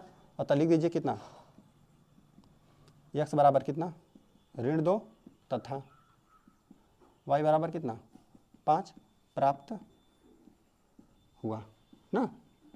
चलिए तो यहाँ पर देख रहे हैं सेम आया है, y बराबर 5, हाँ देखिए दोनों जगह सेम आएगा हमेशा ना। तो देखिए ये तो हो गया, अब आपको बताना है किस विधि को आप उपयुक्त मानते हैं ना, तो यही वाला उपयुक्त ज़्यादा होता है, सबसे ज़्यादा कौन सा होता है, प्रतिस्थापन या वज्रगुणन। इसमें आप जो भी अच्छा लगे आपको, देखिए समझ में आ गया तो ये भी अच्छा है, और नहीं तो ये भी अच्छा है, दोनों अच्छा है। आप लिख दीजिए कि जिस विधि को आप उपयुक्त मानते हैं उसको लिख देते हैं, ठीक है। हम लिख देते हैं, चलिए प्रतिस्थापन को ही लिख देते हैं, लिख दीजिए हम कितना प्रतिस्थापन विधि को उपयुक्त मानते हैं, ठीक है। आपको जो अच्छा लगे लिख दीजिए, ठीक है, हो गया इस प्रकार। और चलिए हम आ जाते हैं क्वेश्चन नंबर 4 पे ना। तो क्वेश्चन नंबर 4 हम लोग को दिया हुआ है, निम्न समस्याओं में रैखिक समीकरण के युग्म बनाइए और उन्हें यदि अस्तित्व हो, मतलब हल हो पा रहा है, ठीक है, तो किसी भी बीजगणितीय विधि से ज्ञात कीजिए, कह रहा है ना। देखिए इसी प्रकार ना पहला प्रश्न है, 5 प्रश्न दिया हुआ है, हम लोग बारी बारी से लिखेंगे और बारी बारी से उनको हल करेंगे, है ना। तो देखिए हमको पहले क्या करना है, रैखिक समीकरण युग्म बनाना है और उन्हें हल करना है, जिस भी बोला है किसी बीजगणितीय विधि से, मतलब जिससे आपकी इच्छा हो, है ना। विलोपन से हल करना है, विलोपन से कर दीजिए, हाँ, और किससे, प्रतिस्थापन से, या फिर इससे वज्रगुणन से। तो चलिए हम इसको हल लिख देते हैं, जिससे इच्छा करेगा उससे आप कर लीजिए, ठीक है। चलिए तो देखिए हम पहले प्रश्न पढ़ लेते हैं। प्रश्न दिया हुआ है, एक छात्रावास के मासिक व्यय का एक भाग नियत है, ठीक है, तथा शेष भाग इस बात पर निर्भर करता है कि छात्र कितने दिनों तक भोजन लिया, जबकि एक विद्यार्थी ए जो 20 दिनों तक भोजन करता है ना, 1000 छात्रावास के व्यय के लिए अदा करने पड़ते हैं, जबकि एक विद्यार्थी बी को जो 26 दिनों तक भोजन करता है, छात्रावास के लिए 1180 रुपये ना अदा करने पड़ते हैं। नियत व्यय और प्रतिदिन के भोजन का मूल्य ज्ञात कीजिए, कह रहा है ना। जैसे कोई हॉस्टल है, छात्रावास है, जो भी ना, तो कह रहा है कि जैसे कि मतलब कोई रुपया है फिक्स है, कि मतलब आप 1 महीने रहें तो आपको जैसे 1000 2000 जो भी है आपको इतना 2000 देना, इतना तो देना ही पड़ेगा। बाकी आपको बता देगा कि मतलब अगर 100 रुपया, मतलब ये है 100 रुपया प्रतिदिन का खाना है, ठीक है, प्रतिदिन का खाना है, तो अपना महीना में आपको जितना दिन रहना है, जैसे मान लीजिए 100 रुपया खाना है प्रतिदिन का, तो मान लीजिए 20 दिन रहे, 25 दिन रहे, तो आपको क्या करना पड़ेगा, पहले तो नियत भाड़ा जो भी था वो तो नियत, ये तो देना कंपलसरी है। बाकी अगर जो भी आपका पैसा है ना, जो भी आपका प्रतिदिन का भोजन है ना, उतना तो देना पड़ेगा, ठीक है। आप जितना दिन किए, 20 दिन किए, तो आपको 20 का इसमें गुणा कर देंगे और दोनों को जोड़ देंगे, तो पूरा आपका किराया निकल जाएगा महीने का, ठीक है। उसी प्रकार ये बोला है ना कि महीने का जो कि 20 दिन करता है उसका 1000 रुपया चार्ज बनता है, ठीक है। पहले तो नियत भागा देना पड़ेगा आपको, और बाकी आपका जो भी फिक्स जो भी प्राइस रहेगा इसका भोजन का, तो आप जितने दिन करेंगे उसमें गुणा कर देंगे और तीनों को इस तरह जोड़ देंगे ना, तो हम लोग का पूरा रेट निकल जाएगा। तो हम लोग को पहला दिया हुआ है कितना, 1000 ना। तो चलिए हम जैसे प्रश्न दिया उसको इस हिसाब से करते हैं ना। चलिए माना लिख देते हैं, माना कितना मासिक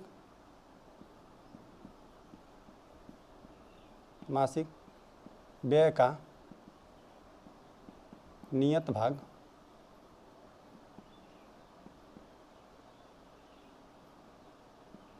जो भी मासिक व्यय का नियत भाग है, जो भी रुपया है, मान लेते हैं कितना, 100 रुपया है ना, और तथा प्रतिदिन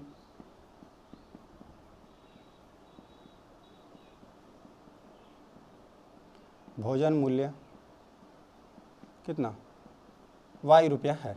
ठीक है, यही हम माने कि नियत भाग का जो भी है वो 100 रुपया देना पड़ेगा और प्रतिदिन भोजन का मूल्य कितना रुपया है ना। तो लिख देते हैं प्रश्नानुसार, प्रश्नानुसार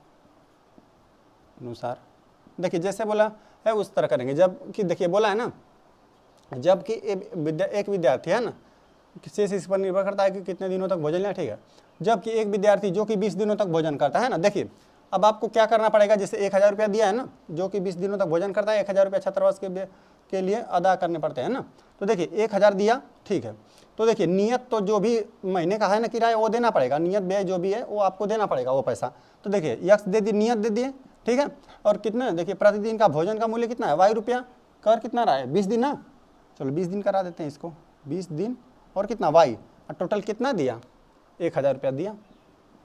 ठीक है, तो यही हम लोग का देखिए ये तो नियत है, ये तो एकदम देना है ये, ठीक है, बाकी इतना 20 दिन किया भोजन। ठीक है, भोजन का ये किराया है ना, प्रतिदिन का इतना है, 20 दिन किया तो इसका हो गया, हमने इसको गुणा कर देंगे तो पूरा टोटल का भोजन का निकल जाएगा, कितना भोजन किया मतलब ना, पैसा जो भी था, और यह नियत जो भी किराया है वो तो हो गया, और जोड़ेंगे तो कितना 1000, ये हम लोग का बना समीकरण नंबर 1। ठीक है, लिख लीजिए पुनः प्रश्नानुसार, फिर पुनः बोला है,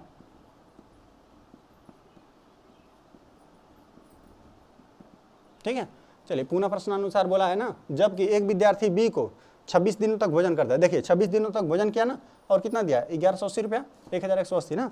ठीक है, तो 26 दिनों तक देखिए आपको नियत भाड़ा तो देना ही पड़ेगा, नियत किराया तो देना दिया ही होगा, और कितना, और देखिए कितना दिनों तक, 26 दिन तक है ना, और ये प्रतिदिन भोजन का किराया और कितना दिया 1180 रुपया दिया ना। चलिए इसमें बोला है ना कि देखिए किसी भी बीजगणितीय विधि से हल कर दीजिए, है ना, तो इसमें हम अब लेकर A1 A2 ये सब मानकर हम तुलना करेंगे, है ना, दोनों व्यापक रूप से इसको और इसको तुलना करेंगे, इधर माइनस लाएंगे। लेकिन हम यहाँ पर देख रहे हैं ना कि देखिए इसको जोड़ दें, इसको मतलब घटा दें, इसमें से घटा दें तो हमको एक y का मान निकल जाएगा, फिर हम किसी समीकरण में रख देंगे, दूसरा मान निकालेंगे, है ना। तो यहाँ पे आसान लग रहा है विलोपन विधि से, तो हम लिख देते हैं विलोपन विधि द्वारा हल ना, लिख देते हैं विलोपन विधि द्वारा हल। देखिए अगर प्रश्न ये परीक्षा में पूछा जा रहा है ना, अगर कुछ भी नहीं लिखा है अगर तो आप जिससे इच्छा करें उससे, लेकिन अगर लिख दे प्रतिस्थापन से करना है तो हमें प्रतिस्थापन से ही करना पड़ेगा, है ना, जो भी लिख दे ना। और इसमें लिखा है किसी विधि से आपकी जिससे हल करने की इच्छा है ना उससे कर दीजिए। तो हम विलोपन से हल कर रहे हैं, क्या करेंगे, एक को विलुप्त करेंगे। चलिए तो इसी तरह क्या कर दिया जाए, इसमें से हम देखिए ये वाला 26 ज़्यादा है, 20 वाला कम है ना, तो इसमें से हम घटा दे रहे हैं। लिख देते हैं समीकरण 2 में से समीकरण 1 को घटाने पर, ठीक है, चलिए घटा लिया जाए। देखिए समीकरण 2 में से घटा रहे हैं ना, 2 जो भी है लिख दीजिए, x प्लस 26y बराबर कितना 1180, फिर कितना x प्लस 20y बराबर कितना 1000 ना। ठीक है, देखिए घटाते वक्त क्या होता है, जब हम घटाते हैं ना सबका चिन्ह चेंज हो जाता है, ये प्लस है तो माइनस, ये प्लस है तो ये माइनस, ये भी माइनस हो गया। ठीक है, ये कट गया, 26 में से 20 चला जाएगा, कितना बचा 6y बचा। चलिए अब 1000 है, 1000 था ना, ये इसमें से घटा देंगे तो यहाँ तो 0 ही रहेगा, यहाँ तो 8 ही रहेगा, यहाँ से देखिए यहाँ पे एक ही रहेगा, है ना, यहाँ पे 1 से घट जाएगा कितना, बस हमको मिलेगा यही ना, 1180 था, 1000 घटा देंगे तो 180 बचेगा। चलिए y का मान कितना, सिर्फ यह गुणा में तो इधर बटे में चला जाएगा, और देखो 6 यहाँ 18 ना, तो y का वैल्यू कितना 30 हमको निकल गया। अब y का वैल्यू कहीं पर भी प्रतिस्थापित कर दीजिए, हम समीकरण 1 में प्रतिस्थापित कर दे रहे हैं। ठीक है, लिख दीजिए, ये विलोपन से हल कर है ना, चलिए तो सीधा लिख दीजिए रखने पर। ठीक है, यक्स लिख देते हैं y ना, y का मान समीकरण किसमें 1 में रखने पर, चलिए रख दीजिए। देखिए हम y का मान निकाल दिए 30 यहाँ पर रख दीजिए, x प्लस ना, तो 20 और गुणते y का मान कितना 30 बराबर कितना 1000 है। ठीक है, यक्स बराबर, ये जो भी प्लस में उधर जाएगा तो माइनस में 1000 हो जाएगा। अच्छा, इन दोनों का गुणा कितना, देखिए 2 जीरो तो रहेगा ही, 2 जीरो हम लगा देते हैं और 3 दूना कितना 6 हो जाएगा। चलिए यक्स का मान कितना, 1000 में से आप 600 घटा देंगे तो कितना 400। और 400 है क्या, यह नियत किराया है, एक महीना में आपको देना पड़ेगा मासिक में ना, एक महीना में मतलब 400 रुपया देना पड़ेगा, ठीक है। और प्रतिदिन भोजन का यही किराया निकला हम लोग का कितना, यही 30 रुपया ना, लिख दीजिए। अतः कितना मासिक व्यय का नियत किराया लिख देते हैं, या फिर चलिए नियत किराया ही लिख देते हैं। किराया कितना, यही है 400 रुपया, तथा प्रति दिन भोजन का मूल्य कितना, 30 रुपया है, ठीक है। 30 रुपया इतना देना पड़ेगा आपको ना, इसको मिटा देते हैं, ठीक है।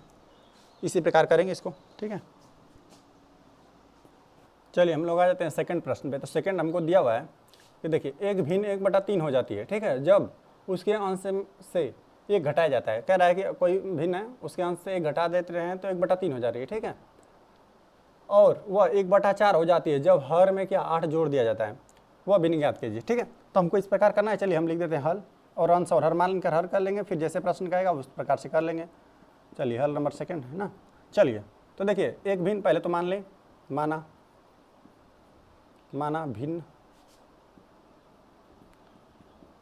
का अंश यक्स तथा हर कितना वाई है। तभी हम क्या करेंगे, जोड़े घटाएंगे जिस प्रकार से कहेगा, इसलिए भिन्न क्या हो जाएगी हम लोग का हो जाएगा भिन्न, ठीक है, यक्स बटा वाई हो जाएगा, अंश ए हो गया हर ए हो गया ना। चलिए तो जिस प्रकार प्रश्नानुसार जिस प्रकार कह रहे हैं हम लोग उस प्रकार कर ले रहे हैं, लिख देते हैं प्रश्नानुसार, ठीक है। देखिए हमको प्रश्न बोला 1/3 हो जाती है ना, तो हो जाती है जब क्या कर जाता है, अंश में से 1 घटाया जाता है ना, सिर्फ हर में नहीं कुछ करना है, अंश में से 1 घटा दे रहे हैं तो कितना हो जा रही है 1/3 ना। चलिए तो क्या कर दें, अंश में से 1 घटा दें, ठीक है, और हर को उसी प्रकार रहने दें, और हो क्या जाती है हम लोग के भिन्न 1/3 हो जाती है ना। चलिए इसको थोड़ा हम लोग और हल कर लेते हैं, फिर कर देते हैं ना। चलिए यहाँ पे देखिए तिरे गुणा कर दीजिए, यहाँ पर कितना 3 का इसमें गुणा कर दीजिए, वाई का यहाँ पे तिरे गुणा कर देंगे तो 3 यक्स और कितना -3 है ना, वाई का इसमें कर देंगे वाई है ना। चलिए वाई को इधर बुला लेते हैं, लिख देते हैं 3 यक्स, और यहाँ पे देखिए प्लस में इधर आएगा तो माइनस में माइनस वाई, और देखिए माइनस में था उधर भेज देंगे बराबर के प्लस में हो गया। ये बन गया हम लोग का समीकरण नंबर 1, ठीक है, ये 1 बन गया। चलिए फिर कुछ कह रहा है उसको लिख देते हैं ना, पुनः प्रश्नानुसार ना,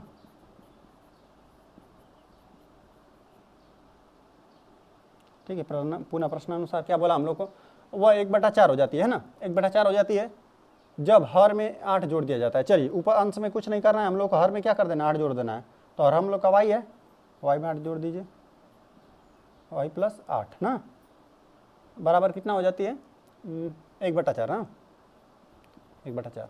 बाकी तिरे गुणा हम कर लेते हैं, देखिए 4 के यहाँ पर करेंगे 4 यक्स, 4 यक्स ना, ठीक है। और यहाँ पे जब गुणा कर देंगे तिरेक तो कितना मिल जाएगा, बराबर वाई हो जाएगा, एक का जैसे ये चीज़ पूरा यहाँ पर आ जाएगा ना, तो वाई प्लस 8 ही होगा, एक में गुणा करेंगे तो कितना वाई है ना, वाई प्लस 8 हो गया, ठीक है। चलिए अब देखिए वाई को इधर बुला लेते हैं, 4 यक्स कितना ऋण वाई बराबर 8 ना। चलिए हो गया समीकरण नंबर 2 ना। तो देख रहे हैं कहाँ गया, यह है ना वाई, देखिए इस समीकरण में भी हमको ऋण वाई आया, इसमें भी ऋण वाई आया है ना, ऋण वाई है, तो हम क्या करते हैं घटा दें, या तो इसमें से इसको घटा दीजिए या इसमें से इसको घटा दीजिए। देखिए इसमें से हम ना इसी को घटा दे रहे हैं, घटा देंगे तो क्या हो जाएगा, या तो माइनस वाला है ही, जब इसका घटाएंगे तो चिन्ह चेंज होगा, तो चिन्ह चेंज होकर क्या हो जाएगा, माइनस है तो प्लस हो जाएगा, प्लस माइनस कितना कट के 0 हो जाएगा, ठीक है। हम लिख देते हैं समीकरण, ये किस में घटाया किस में जाता है, एक को विलुप्त कर रहे हैं तो कौन होगा विधि, लिख देते हैं विलोपन विधि द्वारा हल। आप जिससे इच्छा करें उससे कर लीजिए, यही सबसे आसान विधि होता है ना। लिख देते हैं समीकरण 2 में से समीकरण 1 को घटाने पर ना, चलिए 2 में से घटाना है तो लिख दीजिए 4x ऋण कितना y बराबर 8, और ये नीचे हम लोग का क्या है 3x ऋण कितना y बराबर 3 है ना। सबका चीज चेंज कर दीजिए क्योंकि हम घटा रहे हैं। तो ये देखिए प्लस था तो माइनस, ये माइनस था तो प्लस, ये प्लस है ना तो अब हो गया माइनस। चलिए ये प्लस, देखिए पहले माइनस और ये प्लस ये कट गया, और देखिए यहाँ से 4x है, एक 3x घट जाएगा, सिर्फ x बचा बराबर। देखिए यहाँ से 3 घटा दीजिए तो कितना बचेगा 5 ना, 5 3 8 होता है, ठीक है। 8 में से 3 घटा देंगे तो कितना, x का वैल्यू कितना हम लोग का 5 निकल गया। अब रख दीजिए x का मान किसी भी समीकरण में रख दीजिए, 1 का मान निकल गया कहीं भी रख दीजिए। x का मान समीकरण किस में, यहीं पे रख दे रहे हैं, ठीक है, ठीक है। समीकरण 1 में रखने पर, जहाँ पे आपको आसान लगे वहाँ पर रख दीजिए, रखने पर ना। तो देखिए यहाँ पर देखिए यह माइनस इधर है ना। चलिए एक बार हम इसको इसी तरह लिख ही देते हैं, ऋण 3y बराबर 3 ना। चलिए और x का मान हमको रख देना है ना, तो चलिए 3, x का मान कितना, x का मान 5 ना, 3 गुणते 5 बना। और देखिए ऋण y है ना, धन उधर चला जाएगा तो धन y हो जाएगा ना। और देखिए प्लस में इधर आएगा तो माइनस में, -3 हो गया, यह माइनस में था उधर गया तो प्लस में हो गया, ठीक है। अब देखिए 5 है 15, 15 में से 3 घटा दीजिए, यह कितना y, देखिए 15 में से 3 चला जाएगा तो कितना 12 इन्हें मिलेगा, y का मान 12 लिख दीजिए। चूँकि भिन्न का अंश कितना, अंश हम लोग क्या x बराबर 5 यही ना था, x अंश था, अंश तथा हर y बराबर 12 है, इसलिए भिन्न क्या हो जाएगी, भिन्न हम लोग की हो जाएगी अंश बटा लिख दीजिए 5/12, भिन्न बराबर 5/12, ठीक है। यही हो गया हम लोग का हल, ठीक है। चलिए हम चौथे के तीसरे प्रश्न पे आ जा रहे हैं ना। तो दिया हुआ है यश ने टेस्ट में 40 अंक अर्जित किए, जब उसने प्रत्येक सही उत्तर पर 3 अंक मिले तथा अशुद्ध उत्तर पर 1 अंक की कटौती की गई। यदि उसे सही उत्तर पर 4 अंक मिलते तथा अशुद्ध उत्तर पर 2 अंक की कटौती करते तो यश 50 अंक अर्जित करता, ठीक है। टेस्ट में कितने प्रश्न थे, है ना। चलिए हम मान लेंगे पहले कि सही प्रश्नों की संख्या मान लेंगे, और जैसे सही उत्तरों की संख्या, फिर गलत उत्तरों की संख्या, और जो भी सही रहेगा, है ना, जितना प्रश्न सही किया रहेगा उसमें इसका गुणा होगा 3 का, और घटा देंगे कौन सा एक, जितना मतलब गलत किया रहेगा उसका क्या होगा कटेगा नंबर, और मिलेगा कितना टोटल 40 नंबर ना। उसी प्रकार 4 अंक सही करेंगे, जितना प्रश्न था सही वाला उसमें 4 का गुणा होगा, और किसमें, इसमें देखिए 2 अंक कटौती हो रही है तो 2 का गुणा कर देंगे इसके प्रश्नों की संख्या, अशुद्ध उत्तर की संख्या ना, जितना प्रश्न था उसका जिसका उत्तर गलत दिया था उसमें 2 को गुणा करके माइनस कर देंगे तो कितना 50 अंक अर्जित किया ना। चलिए हम करके दिखा रहे हैं ना, को लिख देते हैं हल, तीसरा को हम हल कर रहे हैं, ठीक है। माना सही उत्तरों की संख्या x तथा गलत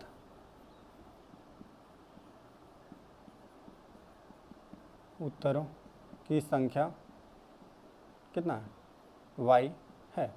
चलिए अब जैसे प्रश्न कह रहा है उस हिसाब से हम लोग करेंगे ना, प्रश्नानुसार, ठीक है।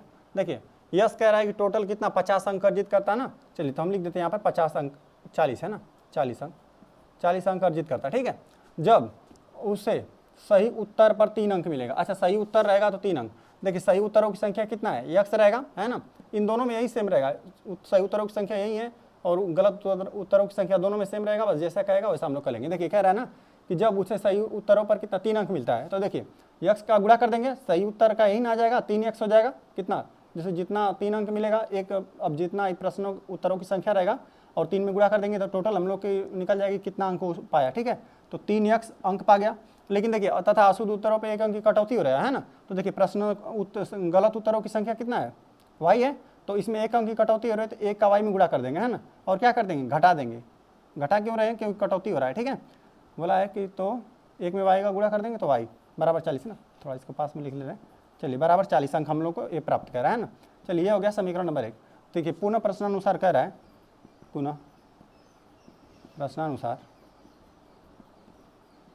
बोला है कि देखिए यदि सही उत्तर पर 4 अंक मिलता है, मतलब यहाँ पे क्या करना है, x में 4 का सही उत्तरों की संख्या x है, इसमें गुणा कर देंगे तो इसका टोटल अंक निकल जाएगा, कितना अंक पाया है ना। तो देखिए 4x, ठीक है 4x हो जाएगा, सही उत्तरों की संख्या इतना है तो 4x हो गया ना, अंक प्राप्त हो गया। अब कह रहा है कि इस पर कटौती जो है अशुद्ध उत्तर पर कटौती 2 अंक होगा ना। जैसे कटौती मतलब घटाना होगा, घट जाएगा नंबर कितना 2 और कितना देखो गलत उत्तरों की संख्या कितना है y है, 2y हो जाएगा ये, है ना। तो घटा देंगे तो ये कितना प्राप्त किया, तो यस कितना 50 अंक प्राप्त करता है, ठीक है 50 हो गया। ये हो गया हम लोग का समीकरण नंबर 2। और हम एक बात और देख रहे हैं कि इसमें देखिए इसमें भी 2 से, इसमें भी 2 से, 2 से इसमें भी, इन तीनों में जा रहा है ना, 2 से भाग दे दीजिए। भाग देने पर ये सेम समीकरण है, बस 2 से भाग दे सकते हैं, कोई दिक्कत नहीं है, क्योंकि सब में 2 से जा रहा है, 2 से दे देंगे ना। तो ये 2 दूना 4, 2x हो गया, ऋण देखिए सिर्फ y हो जाएगा और ये कितना 25 हो जाएगा। ये बन गया हम लोग का समीकरण 3। देखिए यही समीकरण है, बस इसमें हम 2 से भाग दे दिए है ना, छोटा हो गया।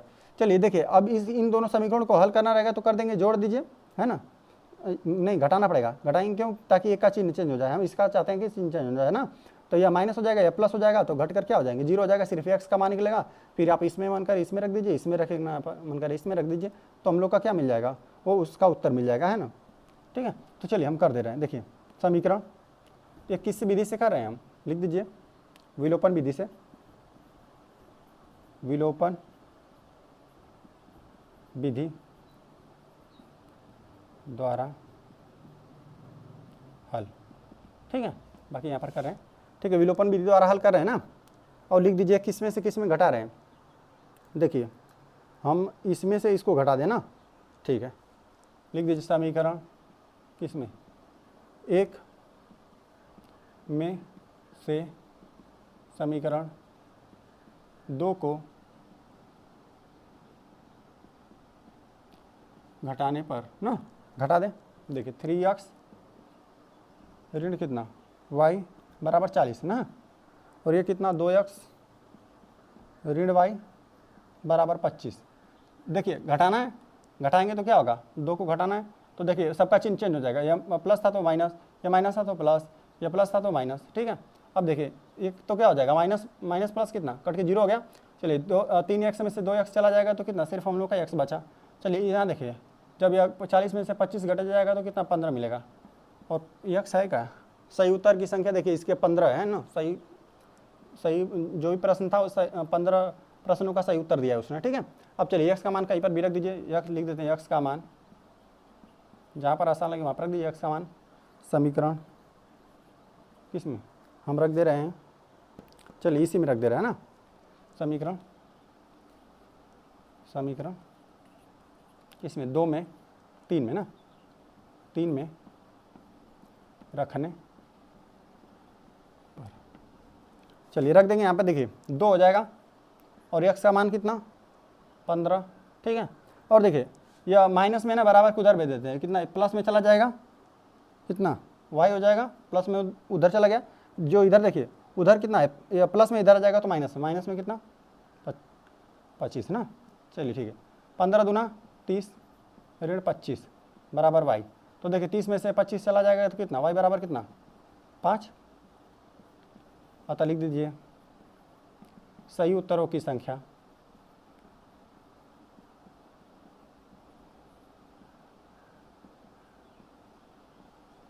सही उत्तरों की संख्या कौन है, x है ना। तो x हमको कितना मिला 15 है,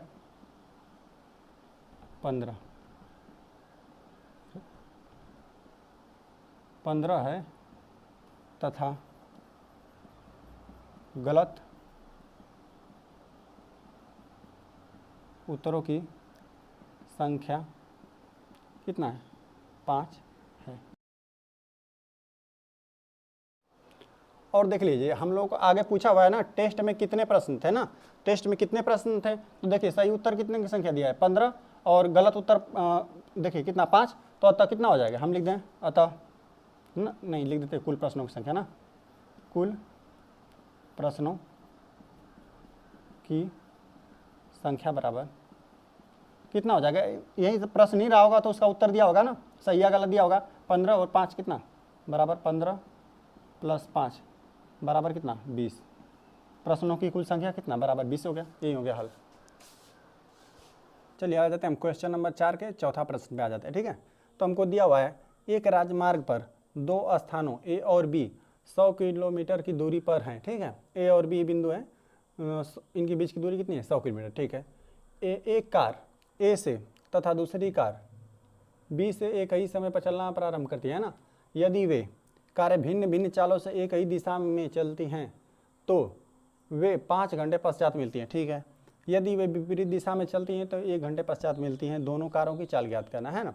तो देखिए हम लोग को चाल ही ज्ञात करना है। ठीक है, तो हम लोग लिख लेते हैं। चलिए हल लिख दिया है। ठीक है, माना पहली दूसरी कार मान लेते हैं। ठीक है, माना पहली कार की चाल x किमी प्रति आवर घंटा है तथा दूसरी कार की चाल y किमी प्रति आवर है। ठीक है, ये हमने मान लिया। अब जैसे प्रश्न कहेगा हम वैसे करेंगे। देखिए एक राजमार्ग पर दो स्थानों ए और बी 100 किलोमीटर की, जिनके बीच की दूरी 100 किलोमीटर है। हम इसका फिगर बना दें। देखिए जैसे यहाँ पर बिंदु ए हो गया, ठीक है, यहाँ पर बी, इन दोनों के बीच की दूरी कितनी, इन दोनों के बीच की दूरी कितनी 100 किलोमीटर। ठीक है, ये हो गया ना। अब हमको जैसे दिया वैसे कर रहे हैं। देखिए कह रहा है ना कि एक कार ए से, अच्छा एक कार जो पहली है, चलिए पहली वाली को, पहली कार है ना, यहाँ पे फर्स्ट बना देते हैं। देखिए पहली कार यहाँ पर है इस वक्त। ठीक है, पहली कार ए से तथा दूसरी कार बी से एक ही स्थान पर, एक ही, चलिए दूसरे स्थान बी पर है ना, चलिए सेकंड यहाँ पर लिख देते हैं, दूसरी कार यहाँ पर हो गई। ठीक है, दूसरी कार बी से एक ही समय पर, ठीक है, एक ही समय पर सेम टाइम पे चलना प्रारंभ करती है। यदि वे कारें भिन्न भिन्न चालों से, मतलब इसका कुछ अलग है, कुछ इसका अलग होगा। ठीक है, भिन्न भिन्न चालों से एक ही दिशा में चलती हैं। एक ही दिशा में है मतलब दाएँ चल रही तो इधर ही जा रही हैं और बाएँ चल रही तो इधर ही आ रही हैं। चलिए तो हम इधर इसको लेकर जाते हैं। ठीक है, मान लेते हैं कि बिंदु सी पर, मतलब एक ही दिशा में, मतलब यह वाली कार भी इधर को चली और ये वाली कार भी यहाँ से इधर को चली, हम मान लेते हैं। ठीक है, और क्या हमको देखिए वो 5 घंटे पश्चात मिलती है ना, तो हम मान लेते हैं कि बिंदु सी पर 5 घंटे पश्चात मिलती हैं। ठीक है, ठीक है, तो चलिए इसको हम लोग लिख लेते हैं, है ना। देखिए माना प्रश्नानुसार ना, प्रश्न अनुसार। ठीक है, ठीक है, माना लिख दीजिए, माना दोनों कारें, दोनों कारें कितना बिंदु सी पर मिलती है ना, बिंदु सी पर मिलती है। ठीक है, तो इस हिसाब से करेंगे ताकि हम इस बिंदु को भी लिख दें, है ना, कि ये बिंदु है। चलिए कि जो यहाँ पर बिंदु सी पर ये लोग मिली। ठीक है, तो चलिए बिंदु सी पर मिलती है तो देखिए किस प्रकार से हो जाएगा। चलिए हम ये जानते हैं कि क्या जानते हैं कि देखिए चाल बराबर दूरी बटा समय जानते हैं। ठीक है, इतना हो गया ना। देखिए हम किस प्रकार पहला वो वाला मतलब 2 चर वाला रैखिक समीकरण हम पहला कैसे लाएंगे। देखिए हम जानते हैं ए और बी के बीच की दूरी कितना है ना, हम जानते हैं कि 100 किलोमीटर है। ठीक है, तो हम पहले क्या कर देंगे, पहले इसका निकाल देंगे। जो ए फर्स्ट वाली कार है ना, देखिए फर्स्ट वाली कार की यहाँ से यहाँ तक दूरी तय की है, ए से लेकर सी तक की तय की है ना। अगर और देखिए, और यहाँ से बी वाली जो सिर्फ यहाँ से बी से सी तक की दूरी तय की है ना, तो हम क्या करेंगे, ये जो पहली कार की दूरी है यहाँ से यहाँ तक है। ठीक है, ये यहाँ से यहाँ तक जाएगी तभी ना दोनों कारें, देखिए एक ए से चली है तो यहाँ पर मिल रही है, एक बी चली है तो यहाँ पर, ये जाहिर सी बात है ये वाली बी वाली जो मतलब यहाँ पर बी बिंदु से जो सेकंड वाली कार चली है ये स्लो है। ठीक है, क्योंकि देखिए ए वाली दूरी ए से सी तक जाना पड़ रहा है और जो बी वाली कार है सेकेंड वाली वो बी से सी तक ही सिर्फ जा रही है। ठीक है, तो ए वाला जो है ये यहाँ से यहाँ तक गया, ए से सी तक गया, और ये बी से सी, ये कार सेकेंड वाली कहाँ से, यहाँ इतनी दूर गई ना। तो देखिए इस वाली दूरी में से हम इस छोटी दूरी को ज्ञात कर देंगे तो हम लोग का क्या मिल जाएगा, 100 मिल जाएगा ना। हम इसी प्रकार से करेंगे इसको। चलिए तो हम लोग जानते हैं कितना दूरी हमको निकालना है, तो दूरी देखिए समय में और चाल में गुणा कर दीजिए। देखिए चाल बराबर दूरी बटा समय, तो समय बराबर इस दूरी बराबर कितना, दूरी में देखिए यहाँ पे गुणा भागा में ना, तो यहाँ गुणा में आ जाएगा। दूरी बराबर कितना कितना चाल और गुणती कितना समय ना। ठीक है, इतना हो गया। चलिए 4 गुणते समय हो गया। चलिए अब देखते हैं, जो देखिए और वो 5 घंटे पश्चात मिलते हैं ना, 5 घंटे पश्चात मिलते हैं, ठीक है। तो हम लोग माने कि 5 घंटा यहाँ पर मिले हैं, ठीक है। तो देखिए जो ए वाली कार है, जो फर्स्ट वाली, ये भी 5 घंटा चली है, 5 घंटे पश्चात मिलता है। देखिए ये बोला था कि एक ही समय पर चलना, एक ही दिशा में मतलब चलना स्टार्ट कर दे रहा है, एक ए से एक बी से। तो देखिए जो यह फर्स्ट वाली कार है ये भी तो 5 घंटा चली और ये अभी 5 घंटा ली है ना। और चाल कितना है हम लोग का, एक्स पहली चाल का यही है, दूसरी चाल का यही है, तो उस हिसाब से हम लोग लिख लेते हैं। देखिए तो हम लिख देते हैं पहली कितना, पहली कार ना, कार द्वारा चली दूरी कितना हो जाएगी। देखिए पहली चाल कार द्वारा चली दूरी कितना हो जाएगी। चाल हम लोग को पहली कार के लिए क्या माने, यक्स, और कितना 5 घंटे पश्चात मिल रहा है, तो समय हम लोग को दिया हुआ है कितना। देखिए हम समय को पहले लिख देते हैं, 5 लिख देते हैं, 5 और कितना यक्स के भी प्रति घंटा, ये हो गया 5। अच्छा दूसरी, चलिए दूसरी कार द्वारा चली दूरी क्या हो जाएगी बताइए। दूसरी देखिए ये भी कितना चला है, ये भी 5 ही घंटा चला है, वो भी 5 घंटा चला है ना। अच्छा ये किस चाल से चला है, इस चाल से वाई के भी प्रति घंटा के हिसाब से चला है ना, तो ये कितना हो जाएगा, ये भी हो जाएगा 5 वाई। अब चलिए इसकी दूरी और इसकी दूरी, तो देख रहे हैं ना ये ए से सी तक गया है ये वाला ना। देखिए इसमें से हम इतना जो देखिए ए से सी तक गया है ये वाला पहला कार वाला ए से सी, और बी सी दूरी हम निकाल देना तो कितना आना चाहिए हम लोग का 100 किलोमीटर आना चाहिए। देखिए ये हम दूरी निकालें और ये भी 100 किलोमीटर दूरी ही है, और ये भी देखिए घंटा में है, ये भी घंटा में है, ठीक है। चलिए हम निकाल देते हैं। अब प्रश्नानुसार लिख दिए ना, लिख दीजिए कितना। देखिए पहली कार कितना गई है 5 यक्स ना, पहली कार कितना गई 5 यक्स, और ऋण कितना, ऋण ये वाला सेकेंड कार कितना, ये हम निकाले 5 वाई, ठीक है, बराबर कितना 100, ठीक है। यहाँ पे देखिए, यहाँ पे एक बार और हम बता दे रहे हैं। देखिए पहली कार की दूरी हमने ए से सी तक यही निकाला है ना, हम लिख देते हैं यहाँ पे ना 5 वाई या 5 एक्स निकाला, और ये वाली दूरी बी सी की दूरी हमने निकाला कितना 5 वाई निकाला ना। तो देखिए 5 वाई ये बड़ा वाला है, तो इतना देखिए 5 वाई में 5 एक्स ना, 5 एक्स में से 5 वाई हम घटा देंगे तो कितना 100 किमी मिल जाएगा। यही हम लोग का क्या बना, पहला समीकरण बना, ठीक है, ये हो गया। चलिए और हम मान लेते हैं, ये तो हम लोग का पहला, देखिए इसमें 5 से इन दोनों भाग दे रहे हैं। देखिए यक्स हो जाएगा, ये माइनस वाई, 5 से 5 कट गया, 5 दूना 10, 20 हम लोग को प्राप्त होगा। चलिए इसको मान लेते हैं पहला समीकरण, ठीक है। चलिए ये हो गया हम लोग का पहला समीकरण ना। बाकी यहाँ पर हल करते हैं, ठीक है, यहाँ पर हल कर लेते हैं। चलिए तो हमको फिर दिया हुआ यदि वे विपरीत दिशा में चलती हैं तो 1 घंटे के पश्चात मिलती है। अच्छा देखिए अगर कह रहा है ना सेम इसी जगह से ए बी से ही चल रही है दोनों ना, कार्य एक ए से चल रही है, एक बी से, चलिए यहाँ से एक चली, अब इसी जगह से आपस में चल रही है, एक इधर चली एक इधर चली ना, अब इसी जगह से चल रही है। दूसरा प्रश्न अनुसार में ना, तो हम लिख देते हैं, चलिए पुनः प्रश्न अनुसार, ठीक है। अब देखिए अब मान लेते हैं ना कि यहीं पर कहीं पर मिली, ए बी हो गया, चलिए डी मान लेते हैं। चलिए माना दोनों कारें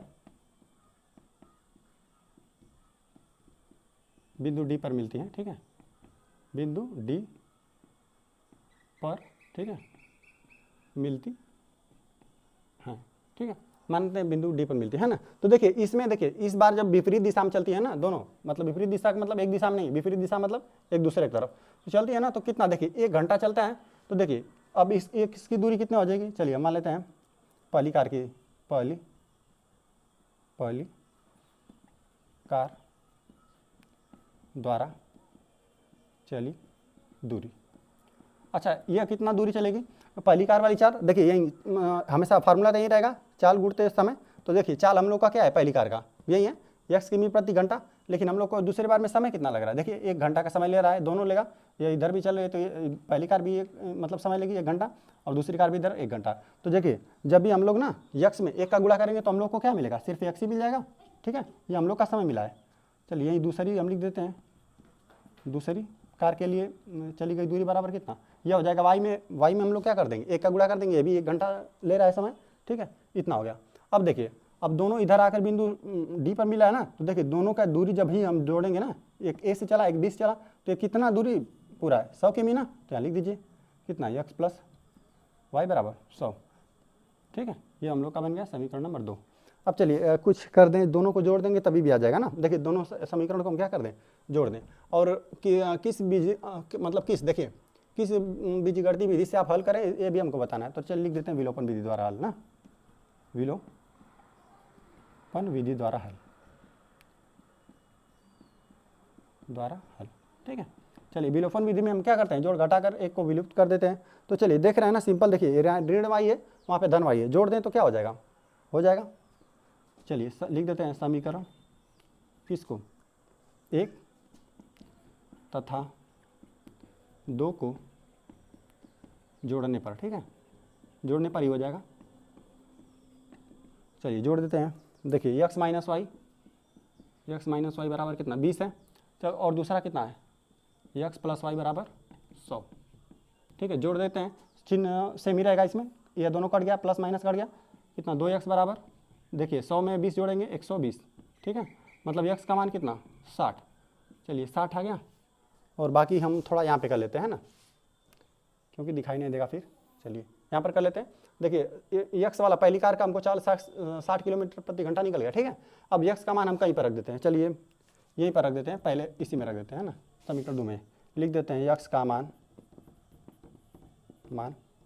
समीकरण 2 में रखने पर, देख लेते हैं समीकरण 2 में रख देंगे ना। देखिए हम x का मान यहाँ पे 60 रखेंगे और 60 उधर ले जाकर घटा देंगे तो क्या हो जाएगा, 60 घटाएंगे 100 में से तो कितना हम लोग को 40 प्राप्त होगा, ठीक है। रखने पर y बराबर कितना 40 लिख दीजिए। अतः पहली कार की चाल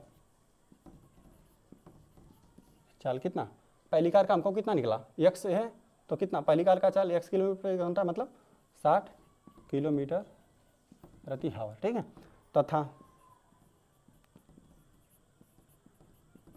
दूसरी कार की चाल कितना,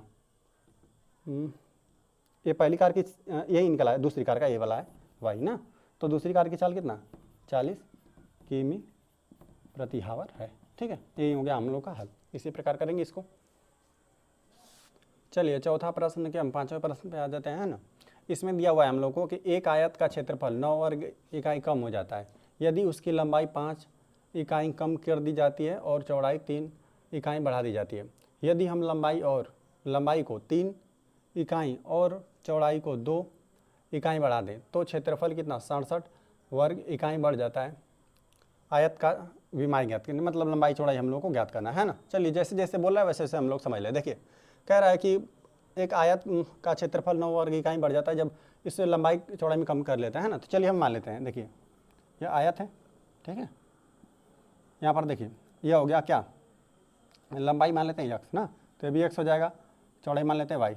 अच्छा लंबाई इन दोनों का, जैसे आयत का क्षेत्रफल क्या होता है, लंबाई गुणा चौड़ाई होता है। चलिए तो माना, मैं लिख देते हैं हम जैसे मान रहे, माना किस आयत का लंबाई x इकाई ना तथा चौड़ाई ना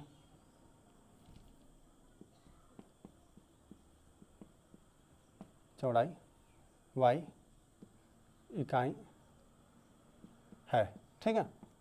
इसलिए क्षेत्रफल क्या हो जाएगा, क्षेत्रफल पूरा लिख देते हैं, बराबर कितना, लंबाई गुणित चौड़ाई होता है, लंबाई गुणित चौड़ाई। तो हम लोग को यहाँ पर क्या मिल जाएगा, क्षेत्रफल बराबर मिल जाएगा लंबाई गुणित चौड़ाई, यही ना, x इंटू y, यही हम लोग का मिल गया, ठीक है। अब जैसे जैसे प्रश्न कर रहा है वैसे वैसे हम लोग कर रहे हैं ना, लिख देते हैं प्रश्नानुसार, ठीक है। देखिए कह रहा है कि आयत का क्षेत्रफल कितना 9 वर्ग इकाई क्या हो जाता है, कम हो जाता है ना। तो अभी हम लोग इसमें से कर देंगे, ठीक है, कम। यदि उसकी लंबाई कितना 5, ठीक है, जो ये वाला है लंबाई 5 कम कर दी जाती है, मतलब यहाँ पे 5 कम करने को बोला है और ये कितना कर दी जाती है, और चौड़ाई जो है, ठीक है, 3 इकाई बढ़ा दी जाती है, तो मतलब y प्लस इसको 3 बोल रहा है करने को ना। तो चलिए तो अब प्रश्नानुसार इसका क्षेत्रफल क्या हो जाएगा, इन दोनों का गुणा है ना, इन दोनों गुणा कर दीजिए, यही ना हम लोग का है जो भी है क्षेत्रफल। तो ठीक है, ये x माइनस कितना 5 हो गया है ना, और ये कितना वाई प्लस 3 हो गया, ठीक है, बराबर। अच्छा हम लोग का पहले क्षेत्रफल था क्या, यही था ना, यक्स इंटू वाई था, ठीक है, यक्स इंटू वाई था। और हो क्या जा रहा है अब देखिए, और दिया है ना कि इतना में से ना 9 कम हो जा रहा है, वर्ग इकाई, इतना वर्ग इकाई था हम लोग का, और अब कितना हो गया, इसमें से 9 भी कम कर दीजिए, ठीक है। जैसे देखिए प्रश्न बोला कि इसमें से जो भी उसका लंबाई है 5 कम हो जाता है, 5 इकाई कम हो जाता है, और वाई कितना, और यह कितना, यह लंबाई, ये चौड़ाई 3 क्या होता है, 3 बढ़ जाता है, इकाई बढ़ जाता है, तो और उसका जो क्षेत्रफल है वो कितना है, 9 वर्ग इकाई कम हो जाता है। तो हमने जैसे बोला वैसे हमने कर लिया, ठीक है। अब चलिए बाकी इसका हम क्या करते हैं, गुणा कर देते हैं।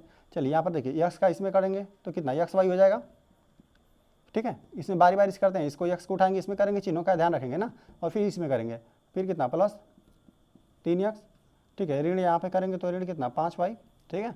यहाँ पे ऋण 5 15 बराबर कितना यक्स वाई, और कितना ऋण 9। देखिए यहाँ पर भी एक्स वाई है प्लस में, इधर भी प्लस वाई एक्स में है, मतलब इधर प्लस में उधर ले जाएंगे तो माइनस में जाएगा, एक दूसरे से क्या हो जाएंगे, कट जाएंगे। कितना बचा, देखिए 3 यक्स, ऋण कितना 5 वाई बचा। चलिए यहाँ पे ऋण 15 उधर जाएगा धन 15, और पहले से ऋण 9 हम लोग के पास है, 15 हो गया, और ऋण 9 घटा दीजिए कितना 3 यक्स, ऋण कितना 5 वाई। देखिए 15 में से कितना 9 चला जाएगा तो हम लोग को क्या मिलेगा, सिर्फ 6 मिलेगा। ये हम लोग का बन गया, ठीक है। ये इसको हम लिख देते हैं समीकरण नंबर 1। अब जैसे जैसे प्रश्न फिर बोल रहा है वैसे हम लोग करेंगे। देखिए अब बोला है ना, चलिए यहाँ पर बना लेते हैं, ठीक है। अब बोला है कि यदि लंबाई कितना हो जाए, लंबाई 3 इकाई तथा चौड़ाई 2 इकाई बढ़ा दीजिए। अच्छा दोनों बढ़ाना है, लंबाई हमको कितना बढ़ाना है, अब लंबाई बढ़ाना है हम लोग को 3। चलिए अब कितना इस प्रकार से हो जाएगा, और ये अभी दोनों को 2, इसको 2 अब बढ़ा रहा है ना, तो अब इसको हम अब क्या होगा, पुनः हम लिख देते हैं, पुनः प्रश्नानुसार जैसे बोला है।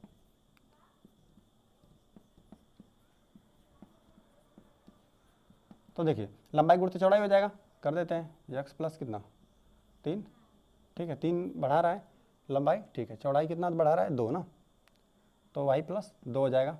क्षेत्रफल हम लोग का पहले कितना था यक्स इंटू वाई, और अब बढ़ा कर कितना बढ़ा रहा है 67, चलिए 67 बढ़ा दे रहा है, वर्ग कहीं बढ़ा दिया जाता है, ठीक है। तो अब इसको थोड़ा हम लोग हल कर लेते हैं। देखिए इसका जब हम गुणा करेंगे इसमें तो यक्स वाई आ जाएगा, यक्स वाई आ गया। चलिए यक्स का इसमें करेंगे तो कितना 2 यक्स, ठीक है, 3 का इसमें करेंगे 3 वाई, ठीक है, 3 दूना 6 हो गया, ठीक है, यक्स वाई, ठीक है, प्लस 67 ना। अब देखिए यक्स वाई यहाँ से कट गया, दोनों धनात्मक है ना, बराबर के इधर उधर धनात्मक रहते हैं, सेम चिन्ह रहेगा तो घट जाता है, क्योंकि इधर प्लस में है तो इधर आएगा माइनस में, कट जाएगा। चलिए एक कितना बचा 2 यक्स प्लस कितना 2 वाई, नहीं 3 वाई है, 3 वाई, ठीक है। इधर देखिए प्लस में 6 है, उधर जाकर माइनस हो जाएगा 6, इसमें 67 में से घट कर कितना हो जाएगा 61 बचेगा। ये हम लोग का बना समीकरण नंबर 2 ना। अब चलिए समीकरण नंबर 1 हम लोग के पास है और 2 है। चलिए तो इसमें हम क्या कर दें कि घट जाए, चलिए हम कर देते हैं ना, देखिए पहले वाला को बराबर करते हैं, विलोपन विधि से हल करते हैं। देखिए यहाँ पर इसमें अगर हम 3 का गुणा कर दें तो ये अच्छा हो जाएगा, पहला पद 6x हो जाएगा। यहाँ पर 2 का गुणा कर देंगे तो कितना 3 दूना 6 हो जाएगा, और बाकी घटा देंगे किसी में से ना। चलिए हम लिख देते हैं समीकरण, किसमें किसी में से किसी को घटा देते हैं, हम इसी में से घटाएंगे ना। चलिए समीकरण किसमें 1 में, इसमें देखिए 3 है ना, तो इसमें 2 से गुणा करना पड़ेगा। समीकरण 1 में किससे 2 से गुणा तथा समीकरण किसमें 2 में 3 से गुणा, 3 से गुणा करके क्या करेंगे, समीकरण 2 में से समीकरण 1 को घटाने पर, ठीक है, घटा देते हैं। देखिए क्या हो जाता है, देखिए समीकरण 1 में किसमें हमसे 2 से करना है, ठीक है, और 2 को पहले लिख रहा है, क्यों, क्योंकि 2 में से 1 को घटाना है ना, तो इसमें हम लोग को 3 से करना पड़ेगा। तो चलिए 3 से हमने लिखा है यहाँ पे 2, समीकरण 2 में किस 3 से, तो देखिए 3 दूना 6 हो गया यक्स, प्लस कितना 3 से कर रहे हैं, 3 लिखे 9 हो गया वाई। यहाँ से जब 3 का करेंगे तो 3 × 3 और 3 × 6 18, इतना हो गया। और चलिए दूसरा हम लोग को समीकरण यही ना है, इसमें 2 से हम लोग को करना है। देखिए समीकरण 1 में किससे 2 से करना है, समीकरण 1 में 2 से गुणा करना है, कर दीजिए। 3 दूना कितना 6 यक्स, ठीक है, इसमें किसने 2 से ना, तो ऋण 5 दूना कितना 10, ठीक है। वाई, यहाँ पर करेंगे 6 दूना कितना 12। चलिए सबको घटा रहे हैं, देखिए यह प्लस था तो माइनस, ये माइनस था तो प्लस, यह कितना प्लस है तो माइनस हो गया, ठीक है। अब देखिए यह तो कट गया, प्लस माइनस था, और देखिए 10 9 कितना 19 वाई, ठीक है। अब देखते हैं यहाँ से घटाएंगे तो हम लोग को कितना मिलेगा। देखिए 3 में से 2 चला गया 1, ठीक है। अब यहाँ पर कितना बचा, ठीक है 8 में से 1 गया 7, ठीक है, और यहाँ पे 1 बचा हमको मिला। अब बाकी यहाँ पे थोड़ा हम लोग हल करते हैं, ठीक है। कितना है 19 वाई बराबर कितना 171, तो वाई का मान कितना, इधर ला देते हैं बटे में, ठीक है। तो आ जाएगा हम लोग का 171 बटा 19।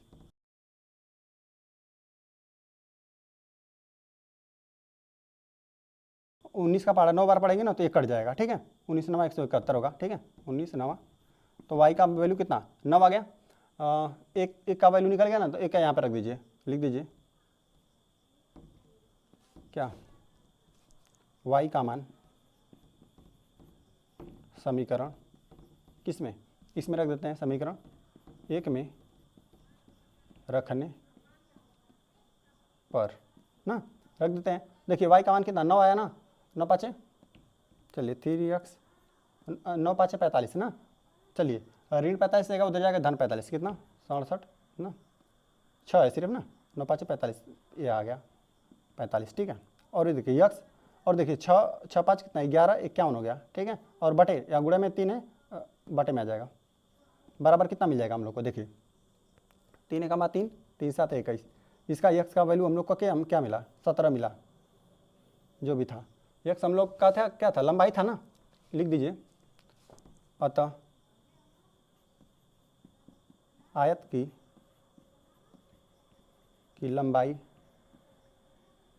लंबाई कितना 17 इकाई, ठीक है। 17 यहाँ पे ऐसे खींच देते हैं, 17 इकाई तथा